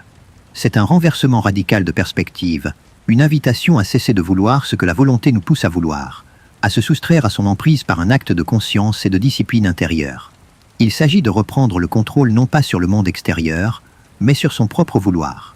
Ce chemin de la négation commence par une vigilance intérieure constante. Observer ses désirs lorsqu'ils surgissent, les reconnaître comme des manifestations de la volonté et refuser de les alimenter par l'action ou par l'attachement. Chaque petite victoire sur l'impulsion immédiate, sur l'égoïsme, sur la jalousie, sur l'envie, est un pas vers le détachement. Il ne s'agit pas de s'imposer des privations inutiles, mais de réduire volontairement le champ de la volonté en soi, de l'affaiblir en refusant de lui offrir de nouveaux objets de désir. C'est un travail de dépouillement intérieur, une ascèse de l'esprit qui cherche à éteindre le feu du vouloir. La compassion, dans cette lumière, prend tout son sens. Si la volonté est une et indivisible, et si elle est la source de toute souffrance, alors la souffrance de l'autre est, en essence, notre propre souffrance. La distinction entre « moi » et « toi » apparaît comme une illusion du monde des phénomènes. En ressentant la douleur d'autrui comme la sienne, l'individu transcende son égoïsme, cette manifestation la plus forte de la volonté individuelle.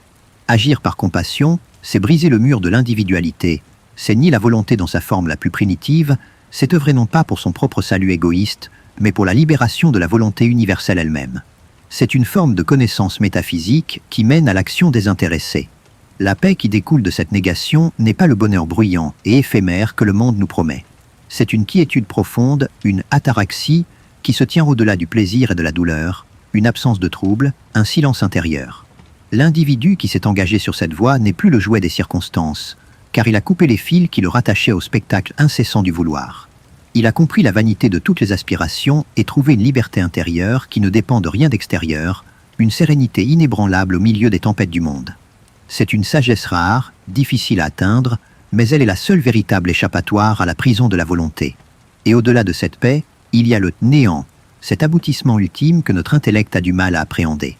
Si la volonté est totalement éteinte, si le vouloir vivre est annihilé, que reste-t-il ?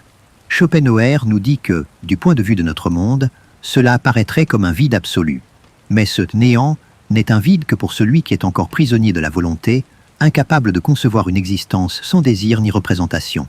Pour celui qui s'en est affranchi, il est la libération suprême, la fin de toutes les chaînes, la cessation de l'oscillation éternelle entre la souffrance et l'ennui.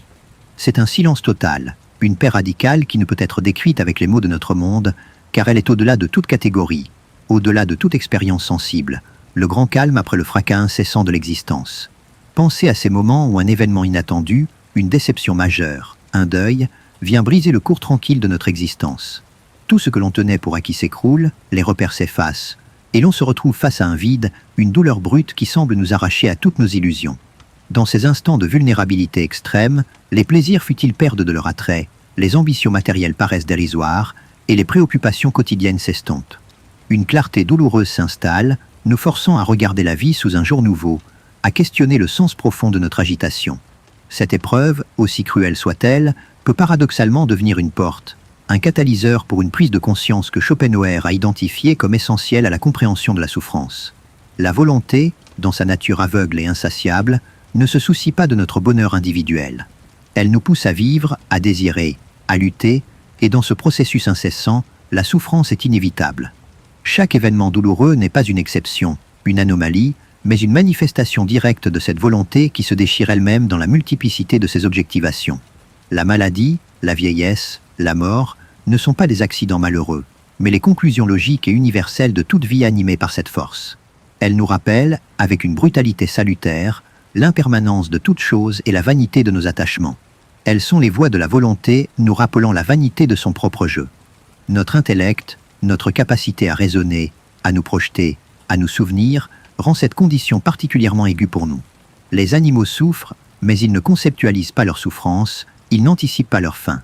Nous, Nous sommes les animaux métaphysiques, selon Schopenhauer, les seuls capables de nous poser la question du pourquoi de notre existence, de chercher un sens là où la volonté n'en offre aucun. Cette lucidité est à la fois notre plus grande capacité et notre plus grande malédiction, car elle nous contraint à contempler l'absurde de notre quête incessante, à prendre pleinement conscience de notre condition de Sisyphe. C'est précisément cette conscience accrue de la souffrance universelle qui peut devenir le point de départ d'une véritable sagesse. Loin de nous enfoncer dans un désespoir stérile, elle peut nous inciter à chercher une voie de libération, non pas en fuyant la réalité, mais en la regardant en face et en transformant notre rapport à elle. Si la souffrance est inhérente à la volonté, alors la seule issue véritable est la négation de cette volonté en soi. C'est un chemin qui s'éloigne des plaisirs du monde pour chercher une délivrance bien plus permanente, une libération qui touche à l'essence même de notre être. Cette négation n'est pas une simple résignation. C'est un acte de puissance intellectuelle et morale, une révolte intérieure contre l'impulsion aveugle qui nous gouverne. Elle commence par une reconnaissance lucide de la nature illusoire des plaisirs et des bonheurs du monde. Chaque fois que nous nous laissons emporter par une ambition, une envie, une colère, nous renforçons l'emprise de la volonté sur nous. En revanche, chaque fois que nous observons ces pulsions sans nous y identifier, que nous refusons de les alimenter par nos actions, un espace de liberté s'ouvre, comme une brèche dans la forteresse de l'ego. C'est une ascèse intérieure, une discipline de l'esprit qui cherche à démanteler les illusions que la volonté a construites. La compassion, comme nous l'avons souligné, est un levier puissant dans cette démarche. Lorsque nous reconnaissons la même volonté souffrante en chaque être, lorsque la douleur d'un inconnu nous touche aussi profondément que la nôtre, l'illusion de notre individualité absolue se fissure. L'égoïsme, ce puissant moteur de la volonté qui nous pousse à nous affirmer au détriment des autres, commence à s'estomper. Nous cessons de voir l'autre comme un moyen ou un obstacle, mais comme un reflet de notre propre essence, un compagnon dans le même voyage douloureux. C'est une extension de soi qui, paradoxalement, dissout les frontières du moi, nous libérant de son poids.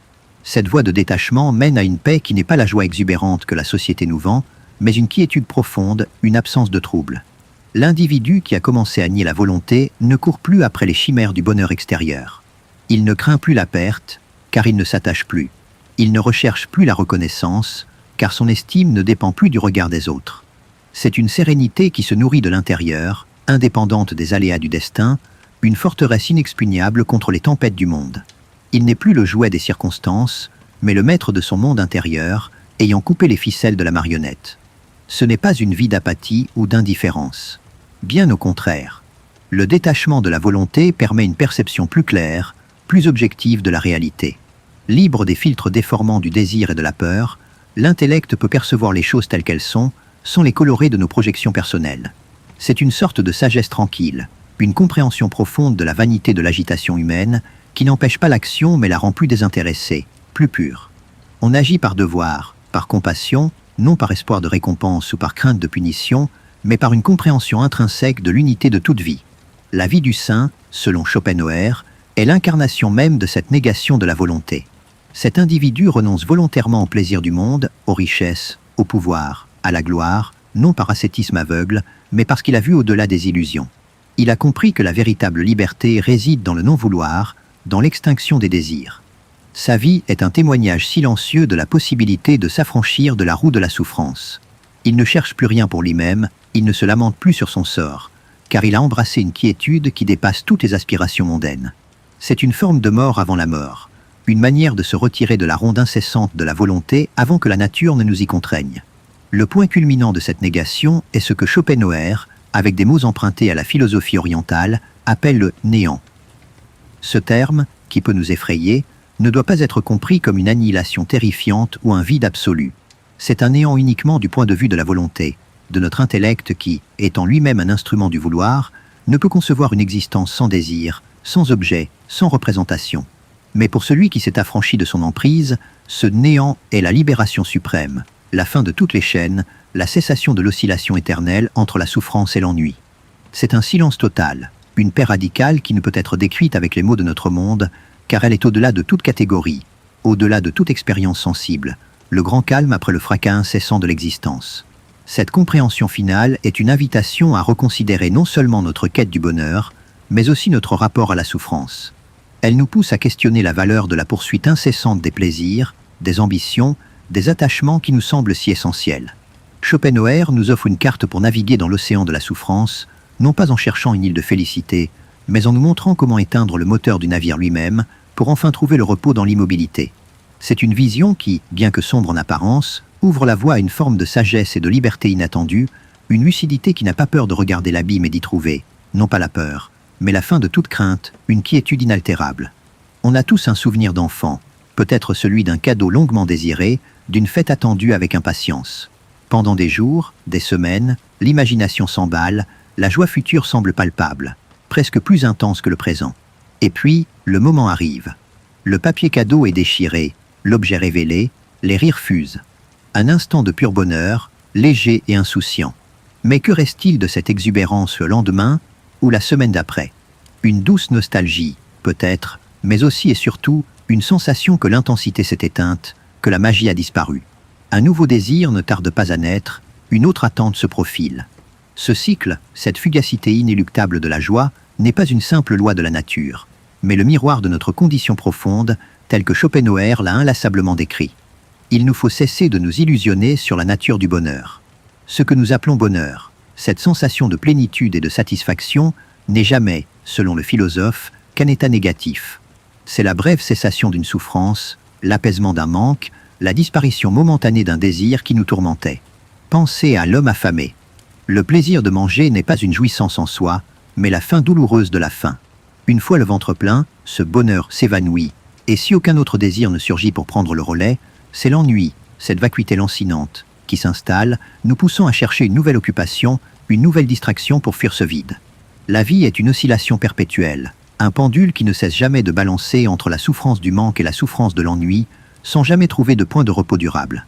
Notre intellect, cette faculté si chère à notre orgueil, loin de nous affranchir de cette condition, l'amplifie cruellement. Les animaux vivent dans l'instant, leur souffrance est immédiate et concrète, sans l'ombre portée du passé ou l'angoisse du futur.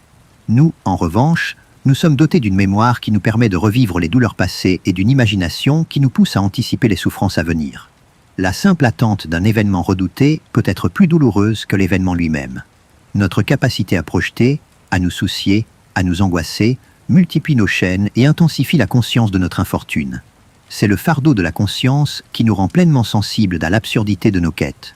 C'est pourquoi toute philosophie optimiste, toute promesse d'un monde meilleur ou d'une félicité éternelle, est une duperie, une tentative de voiler la vérité inconfortable de notre existence.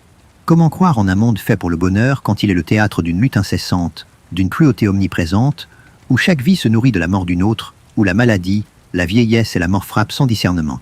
Un tel optimisme est un manque de lucidité, un refus de regarder la misère innombrable et la douleur qui imprègnent chaque recoin de l'existence. La vraie sagesse, au contraire, naît de l'acceptation de cette réalité, aussi amère soit-elle, de la reconnaissance que la souffrance est inhérente à la volonté elle-même.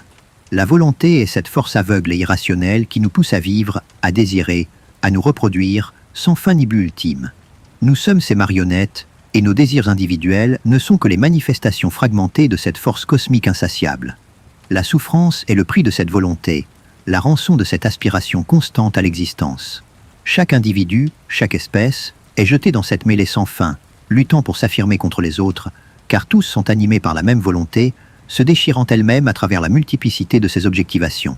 La douleur du monde n'est pas un accident, mais la conséquence logique et inévitable de cette nature profonde. La compréhension de cette vérité nous conduit alors à un paradoxe. Si la volonté est la cause de toute souffrance, alors le seul moyen d'échapper à cette souffrance n'est pas de la satisfaire, ce qui est impossible à long terme, mais de la nier.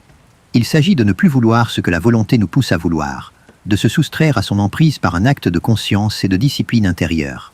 C'est un renversement radical de nos valeurs habituelles qui nous invite à poursuivre le bonheur à tout prix.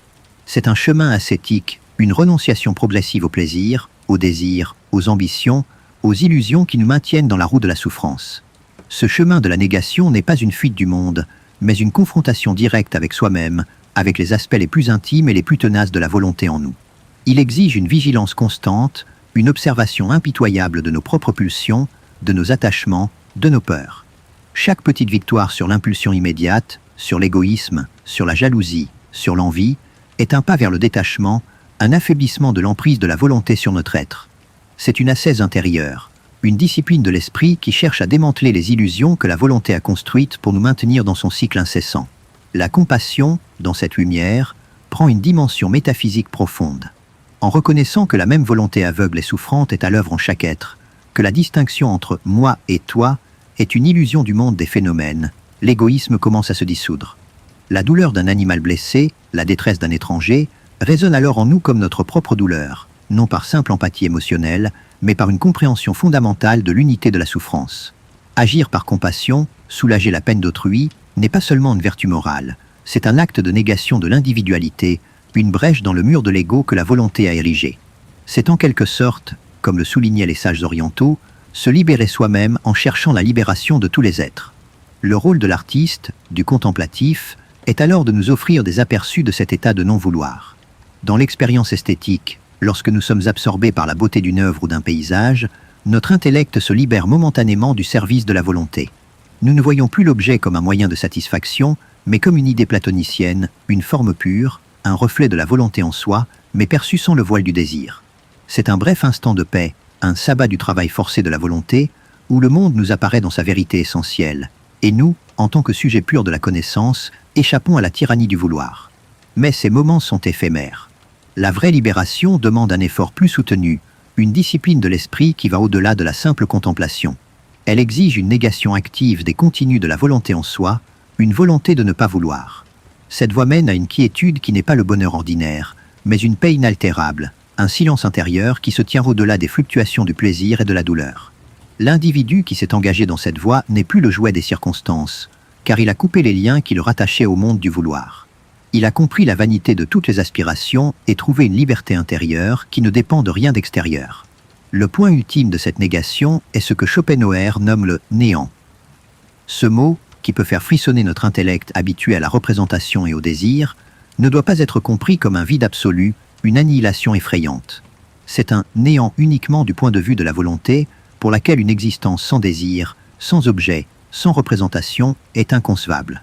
Pour celui qui a réussi à s'affranchir de son emprise, il est la libération suprême, la fin de toutes les chaînes, la cessation de l'oscillation éternelle entre la souffrance et l'ennui.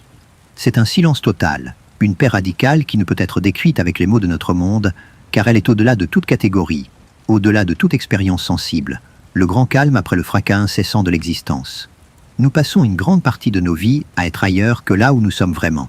On est à table, mais l'esprit est déjà au rendez-vous de l'après-midi, où rumine la conversation de ce matin. On se promène dans la nature, mais nos pensées s'attardent sur les soucis de la veille ou les projets du lendemain. Cette incapacité à s'ancrer pleinement dans l'instant présent, cette agitation mentale incessante qui nous projette hors de nous-mêmes, est une expérience universelle, un état de distraction perpétuelle.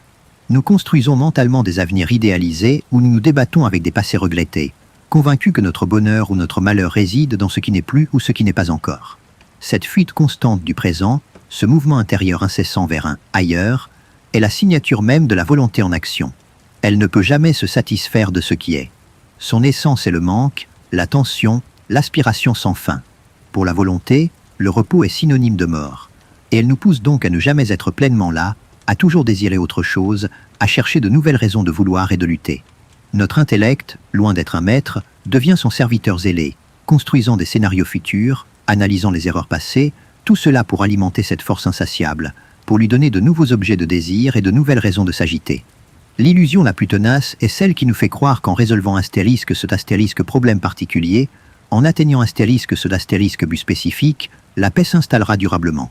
On se dit que si seulement on avait ce travail, cette relation, cette somme d'argent, alors la vie serait enfin sereine.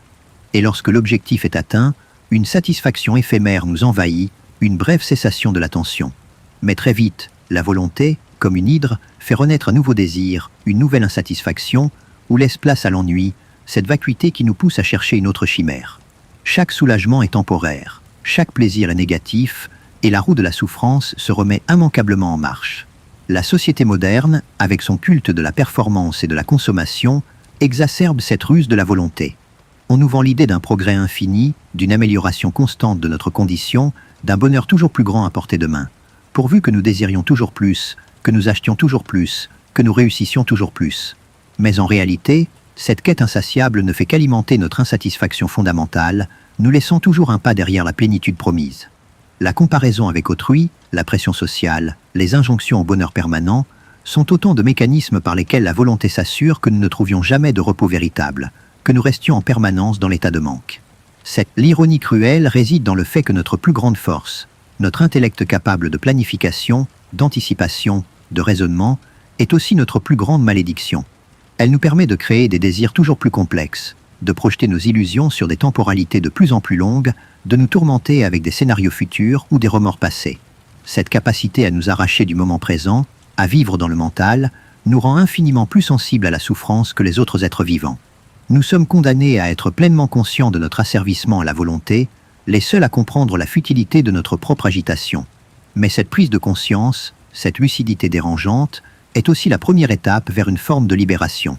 Schopenhauer nous invite à un acte révolutionnaire. Cesser cette course folle, rompre avec cette projection incessante. Il ne s'agit pas de devenir apathique ou indifférent au monde, mais d'opérer un renversement intérieur radical, une sorte de débranchement de la volonté. C'est choisir de ne plus être le jouet de chaque impulsion, de chaque désir, de chaque angoisse. C'est ramener l'esprit à l'instant présent, à ce qui est, en refusant d'alimenter la machine à vouloir. C'est une discipline qui exige une vigilance constante, un arrachement courageux à nos habitudes mentales les plus ancrées. Ce chemin de détachement ne s'apparente pas à de la passivité, mais à une forme de résistance active. Il s'agit de dire non aux sollicitations incessantes de la volonté. Refuser de céder à la tentation du superflu, maîtriser les pulsions égoïstes, accepter la frustration sans se lamenter, regarder la douleur sans chercher à la fuir aveuglément. Chaque acte de renoncement volontaire, chaque petite victoire sur nos inclinations, est un pas vers l'autonomie, une affirmation de notre capacité à ne pas être totalement asservi. C'est une pratique quotidienne, une gymnastique de l'esprit qui cherche à démanteler progressivement l'emprise de cette force primordiale. Le véritable héroïsme, dans cette perspective, n'est pas de vaincre le monde, mais de vaincre le vouloir en soi. C'est une discipline qui nous invite à cultiver un détachement vis-à-vis des résultats de nos actions, à ne plus rechercher la reconnaissance ou le succès comme seule motivation. Agir par devoir, par compassion ou par simple amour du travail bien fait, sans attente de récompense, c'est déjà affaiblir les chaînes de la volonté. C'est trouver une forme de liberté dans l'acte lui-même, indépendamment de son issue ou de l'approbation d'autrui. La satisfaction ne vient plus de l'obtention, mais du non-attachement à l'obtention. Cette radicale acceptation de l'instant, cette capacité à simplement être, plutôt qu'à toujours devenir, ouvre une forme de paix profonde. Ce n'est pas l'euphorie, mais une quiétude inébranlable qui se tient au-delà des fluctuations du plaisir et de la douleur. L'individu qui s'engage sur cette voie n'est plus le jouet des circonstances, car il a coupé les fils qui le rattachaient au monde du vouloir. Il a compris la vanité de toutes les aspirations et trouvé une liberté intérieure qui ne dépend de rien d'extérieur, une sérénité qui ne peut être ébranlée par les tempêtes du monde. C'est une sagesse rare, difficile à atteindre, mais elle est la seule véritable échappatoire à la prison de la volonté. La compassion, encore une fois, est le grand catalyseur de ce chemin. En reconnaissant que la même volonté aveugle et souffrante est à l'œuvre en chaque être, que la distinction entre « moi » et « toi » est une illusion du monde des phénomènes, l'égoïsme s'estompe. La douleur d'un étranger, d'un animal, devient notre propre douleur, non par simple empathie, mais par une compréhension fondamentale de l'unité de la souffrance universelle. Agir par compassion, c'est transcender l'individualité, c'est affaiblir la volonté dans sa forme la plus primitive, c'est œuvrer non pas pour son propre salut égoïste, mais pour la libération de la volonté universelle elle-même. C'est une forme de connaissance métaphysique qui nous pousse à l'action désintéressée, au-delà de toute attente de retour. Le chemin est semé d'embûches, car la volonté est puissante et ses tentations innombrables. Elle se manifeste sous des formes subtiles, se camoufle derrière des justifications morales ou intellectuelles pour nous faire revenir à la quête, à l'attachement, à l'agitation. Il faut une discipline de fer, une observation de soi impitoyable pour ne pas céder à ces sirènes qui nous ramènent invariablement à la roue du vouloir et de la souffrance. Le défi est immense, mais la promesse est celle d'une liberté radicale, d'une paix du nature que le monde ne peut ni donner ni reprendre. On se souvient tous de ces dimanches après-midi où, malgré l'absence de toute contrainte, une sorte d'agitation sourde s'installe. On a peut-être terminé toutes nos tâches, le soleil brille, mais une sorte d'impatience nous ronge. On prend un livre, puis on le pose, on allume la télévision, on zappe, on se lève pour regarder par la fenêtre, puis on se rassied. Rien ne semble nous satisfaire pleinement, et l'on se sent vide, presque coupable de ne pas profiter de ce temps libre. Cette sensation n'est pas une anomalie, mais le murmure constant d'une vérité plus profonde, une vacuité existentielle que Schopenhauer a identifiée comme l'une des manifestations les plus subtiles et pourtant les plus accablantes de la volonté en nous. Cette agitation, cette incapacité à se reposer véritablement, est l'ennui, la souffrance qui surgit lorsque la volonté, momentanément privée d'objets à désirer, se retourne sur elle-même. Elle ne peut concevoir le vide, car son essence est le vouloir incessant. Dès qu'un désir est comblé, ou qu'une peur est apaisée, elle projette immédiatement un nouveau but, une nouvelle aspiration, une nouvelle distraction. Et si aucun objectif clair ne se présente, elle génère cette lassitude, cette pesanteur, cette quête d'une occupation, n'importe laquelle, pour échapper à ce sentiment d'inutilité. La vie se déroule dans cette oscillation perpétuelle, ce balancement sans fin entre la douleur aiguë du manque et la douleur plus sourde mais tout aussi lancinante de l'ennui. C'est le prix de notre existence voulante. Nous cherchons alors frénétiquement à remplir ce vide. On achète des objets, on accumule des expériences, on se jette dans des divertissements, on s'immerge dans le travail ou les relations sociales. Nous nous persuadons que la multiplication des plaisirs et des activités finira par combler cette brèche. Mais comme le philosophe le soulignait, chaque satisfaction n'est qu'un moment négatif, une brève cessation de la souffrance. Le plaisir que nous retirons d'un nouvel achat n'est pas une joie positive, mais l'apaisement temporaire du désir de posséder. Une fois l'objet acquis, la nouveauté s'estompe et le désir ou l'ennui ressurgit sous une autre forme, nous renvoyant inéluctablement à notre condition d'êtres insatiables. La course est sans fin et le repos véritable, une illusion. Cette ruse de la volonté est particulièrement visible dans notre culture contemporaine, où la distraction est devenue une industrie colossale. Les écrans, les réseaux sociaux, les flux d'informations constants nous offrent un barrage ininterrompu contre l'ennui. Nous nous tenons occupés, nous consommons du contenu, nous nous comparons, nous nous divertissons, espérant ainsi échapper à la confrontation avec nous-mêmes. Mais cette agitation extérieure n'est qu'un miroir de l'agitation intérieure, une manière de maintenir la volonté en mouvement sans jamais la satisfaire. Elle nous empêche de prendre conscience de son véritable fonctionnement, de sa nature tyrannique qui nous maintient dans un état de manque perpétuel, même sous les apparences de l'abondance. Les plus sensibles d'entre nous, ceux que Schopenhauer nomme les génies ou les artistes, sont souvent les premiers à ressentir cette douleur de l'ennui et cette vanité des désirs du monde. Leur intellect, plus développé, ne peut se contenter des distractions ordinaires. Ils perçoivent avec plus d'acuité la futilité de la course au plaisir et l'absurdité de l'agitation humaine. Cette sensibilité accrue peut être une source de souffrance intense, une sorte d'exil intérieur, mais elle est aussi la condition nécessaire pour une forme de connaissance supérieure. Pour eux, l'art n'est pas un simple divertissement, mais une porte d'accès à la contemplation des idées, une tentative de percer le voile des phénomènes et d'échapper, même momentanément, à la dictature de la volonté. Dans la contemplation esthétique, l'intellect se détache de sa fonction habituelle de serviteur de la volonté. Il ne perçoit plus les objets comme des moyens ou des obstacles pour la satisfaction de nos désirs, mais comme des idées pures, des formes éternelles. La conscience individuelle, avec ses préoccupations et ses angoisses, s'estompe. Nous devenons un sujet pur et sans volonté de la connaissance, un œil désintéressé qui observe le monde dans sa vérité essentielle. C'est un moment de grâce, un sabbat du travail forcé de la volonté, où la douleur de l'existence se suspend et une paix profonde, bien que fugace, s'installe. C'est une lumière qui éclaire la possibilité d'une autre manière d'être, au-delà du vouloir. Cependant, même pour le génie, cette trêve est éphémère. L'intellect finit par retomber dans son rôle subordonné, les désirs personnels ressurgissent, et la volonté reprend ses droits avec une force renouvelée. La beauté peut apaiser et illuminer, mais elle ne peut éteindre la flamme incessante du vouloir.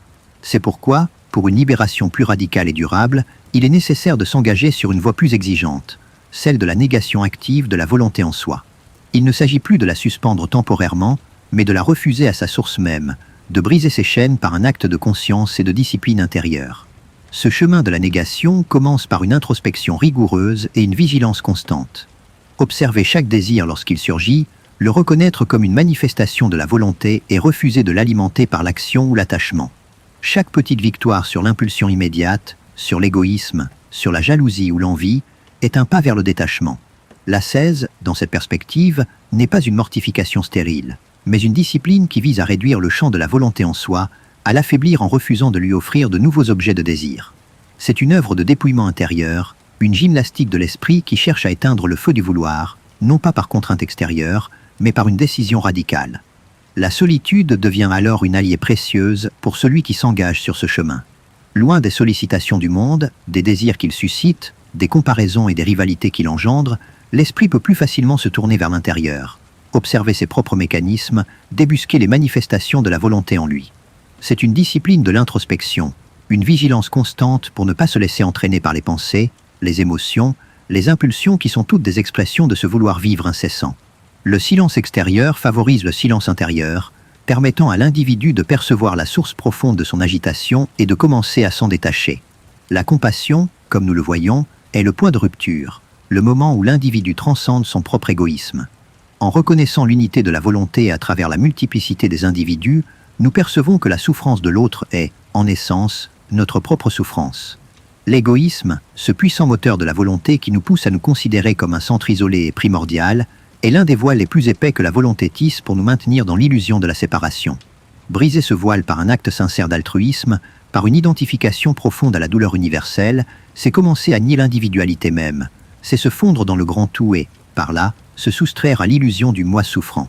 Cette sagesse qui émerge de la négation de la volonté n'est pas un bonheur au sens habituel, celui d'une suite de plaisirs cumulés. C'est une forme de quiétude inaltérable, une sérénité qui se tient au-delà des fluctuations du plaisir et de la douleur.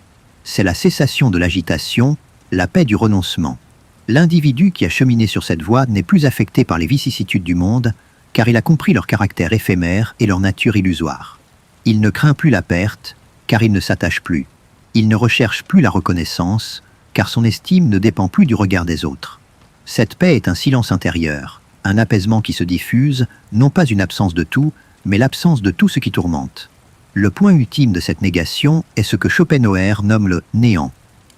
Ce mot, qui peut faire frissonner notre intellect habitué à la représentation et au désir, ne doit pas être compris comme un vide absolu, une annihilation effrayante. C'est un néant uniquement du point de vue de la volonté, pour laquelle une existence sans désir, sans objet, sans représentation, est inconcevable. Pour celui qui a réussi à s'affranchir de son emprise, il est la libération suprême, la fin de toutes les chaînes, la cessation de l'oscillation éternelle entre la souffrance et l'ennui. C'est un silence total, une paix radicale qui ne peut être décrite avec les mots de notre monde, car elle est au-delà de toute catégorie, au-delà de toute expérience sensible, le grand calme après le fracas incessant de l'existence, une promesse de repos définitif. On atteint un âge où les illusions se fissurent, non pas brutalement, mais par une lente érosion. Les rêves de jeunesse, d'une perfection amoureuse ou d'une carrière sans ombre, se heurtent à la réalité imparfaite du quotidien, aux compromis inévitables, aux déceptions répétées. Ce n'est pas une grande tragédie, souvent, mais une somme de petites désillusions, une accumulation de « pas tout à fait » qui finit par dessiner un tableau teinté de mélancolie. On se rend compte que les joies sont fugaces, que les problèmes se renouvellent sans cesse, et qu'une forme d'insatisfaction résiduelle, un arrière-goût d'inachevé, accompagne presque toutes nos victoires. Cette amertume subtile, cette conscience de la vanité de nos efforts à long terme, est le lent poison de la lucidité que Schopenhauer a perçue comme une étape nécessaire vers une autre forme de sagesse. Cette désillusion progressive n'est pas un signe d'échec personnel, mais la révélation de la nature même de la volonté qui nous meut. Elle nous pousse à croire au grand bonheur, à l'atteinte d'un état de plénitude, mais elle ne livre jamais qu'un soulagement temporaire de la souffrance. Chaque désir assouvi est un vide comblé pour un instant, avant qu'un nouveau désir ou l'ennui lancinant ne prenne sa place. La volonté, comme une promesse sans cesse repoussée, maintient l'individu dans un état de tension, d'attente, de quête incessante. Et plus l'on vieillit, plus l'on accumule les expériences, plus cette ruse de la volonté devient patente. Ses masques tombent un à un, et la vérité de son insatiabilité apparaît dans toute sa brutalité. Notre intellect, cette faculté qui nous rend capables de mémoire et de projection, est aussi celle qui nous permet de voir ce cycle infernal. Les animaux vivent dans l'instant, ignorant la répétition et l'inéluctabilité. Nous sommes condamnés à comparer l'aujourd'hui au hier, à anticiper le demain et à reconnaître, souvent avec effroi, la permanence de l'agitation sous la diversité des formes. Cette conscience accrue, cette capacité à réfléchir sur notre propre existence et sur le destin de l'humanité, nous place en position privilégiée pour démasquer les illusions que la volonté entretient, même si le prix de cette lucidité est une souffrance supplémentaire. C'est en quelque sorte la blessure qui rend clairvoyant. Le monde, tel que nous le percevons, avec sa beauté apparente, ses promesses de bonheur, ses sens et ses attraits, n'est en réalité qu'une manifestation de la volonté pour elle-même. C'est le monde comme volonté et comme représentation, un voile de Maya qui dissimule la force aveugle qui le sous-tend. Chaque forme, chaque événement, chaque individu n'est qu'une objectivation de cette volonté unique. Et parce qu'elle est une mais se manifeste dans une multiplicité d'êtres et de désirs, cela engendre inévitablement la lutte, la concurrence, la souffrance. Le monde est une immense arène où la volonté se déchire elle-même, une cruauté omniprésente masquée par les splendeurs de la nature. Dans cette perspective, la souffrance n'est pas un mal à éviter, mais une voie de connaissance. Les grandes épreuves, la perte d'un être cher, la maladie, la trahison, sont des catalyseurs qui nous arrachent à notre sommeil dogmatique. Elle brise les illusions, démantèle nos attachements et nous force à regarder au-delà des apparences, à questionner le sens profond de notre existence. Un homme qui a tout perdu, un autre qui a vécu l'horreur de la guerre, peuvent atteindre une lucidité que le confort et la prospérité ne permettent jamais. C'est dans le creuset de la douleur la plus aiguë que se forge souvent une compréhension radicale de la vanité de toute chose. Comme le soulignait Épictète, la seule chose qui nous appartient véritablement est notre capacité à juger des choses, et la souffrance nous pousse à l'exercer avec la plus grande acuité. L'expérience de la douleur, si elle est acceptée et non fuie, devient alors un outil pour affaiblir la volonté en nous. Chaque fois que nous résistons à l'envie de nous plaindre, de nous apitoyer sur notre sort, de nous accrocher désespérément à ce qui nous est retiré, nous opérons une petite négation de cette force qui nous pousse à l'affirmation de soi. C'est un acte de courage intérieur, une discipline de l'esprit qui cherche à se désidentifier de l'ego souffrant, à percevoir la douleur comme une manifestation universelle et non comme une injustice personnelle. Cette distance permet une forme de paix, non pas un bonheur exubérant, mais une quiétude profonde qui réside dans l'acceptation de ce qui est. Cette acceptation est la première marche vers un renoncement plus large, vers une négation active de la volonté en soi. Elle s'exprime par une ascèse, non pas pour se mortifier stérilement, mais pour réduire volontairement le champ des désirs et des attachements. Refuser les plaisirs faciles, maîtriser les impulsions égoïstes, ne pas se laisser emporter par la colère ou la jalousie, sont autant d'actes qui affaiblissent l'emprise de la volonté sur notre être. C'est une œuvre de dépouillement intérieur, une quête de sobriété radicale, où chaque renoncement est une victoire sur la force aveugle qui nous gouverne, un pas vers l'autonomie. La compassion, encore une fois, est un pilier fondamental de ce chemin. Si nous pressentons maintenant avec une lucidité renouvelée que la vie est, dans son essence la plus brute, une tension. Une force aveugle nous meut, une volonté insatiable qui se déploie à travers nous, générant un désir après l'autre, une aspiration toujours recommencée. Chaque plaisir n'est qu'un répit, une brève cessation d'une souffrance, aussitôt suivie par la réactivation du manque ou par le vide lancinant de l'ennui. Cette oscillation perpétuelle, ce mouvement incessant de la faim à la satiété puis à la nouvelle faim, compose la trame fondamentale de notre existence, une danse forcée dont nous sommes les acteurs malgré nous. C'est le prix de l'être, le fardeau de la conscience qui s'agite et se projette sans fin. Cette vérité, bien que dérangeante, n'est pas une sentence, mais une invitation à une transformation radicale. Si la souffrance est la rançon de la volonté, alors la voie de la paix réside dans son affaiblissement, dans son refus. L'expérience esthétique, la compassion qui brise les murs de l'ego, l'ascèse intérieure qui nie les désirs superficiels, sont autant de chemins qui mènent à un détachement progressif, à une forme de quiétude inébranlable. Il ne s'agit plus de changer le monde, mais de modifier notre rapport à lui, de cultiver un silence intérieur qui transcende les tumultes de l'existence.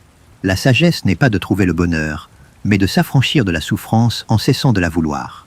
Nous apprenons à ne plus être les marionnettes de nos impulsions, mais des observateurs lucides de cette force qui nous habite, choisissant de ne pas l'alimenter, de ne pas nous laisser emporter par ces tourbillons incessants. C'est une libération profonde, une forme d'autonomie radicale qui nous arrache aux illusions de la vie mondaine et nous offre une paix qui ne dépend plus des aléas du destin. C'est une lumière qui se fait dans les profondeurs de notre être, éclairant la vanité de toutes les quêtes hâtives. Alors que nous cheminons, il nous est rappelé que l'homme est condamné à être libre et qu'il est cette liberté même. Cela signifie une responsabilité immense, celle de choisir comment vivre face à cette lucidité, non pas dans le désespoir, mais dans la possibilité d'un renoncement qui est en réalité une forme d'élévation. La vie est un fardeau, mais elle est aussi l'unique scène où l'on peut opérer cette transcendance. Il nous reste la capacité d'agir sur notre propre vouloir, de ne pas nous laisser emporter.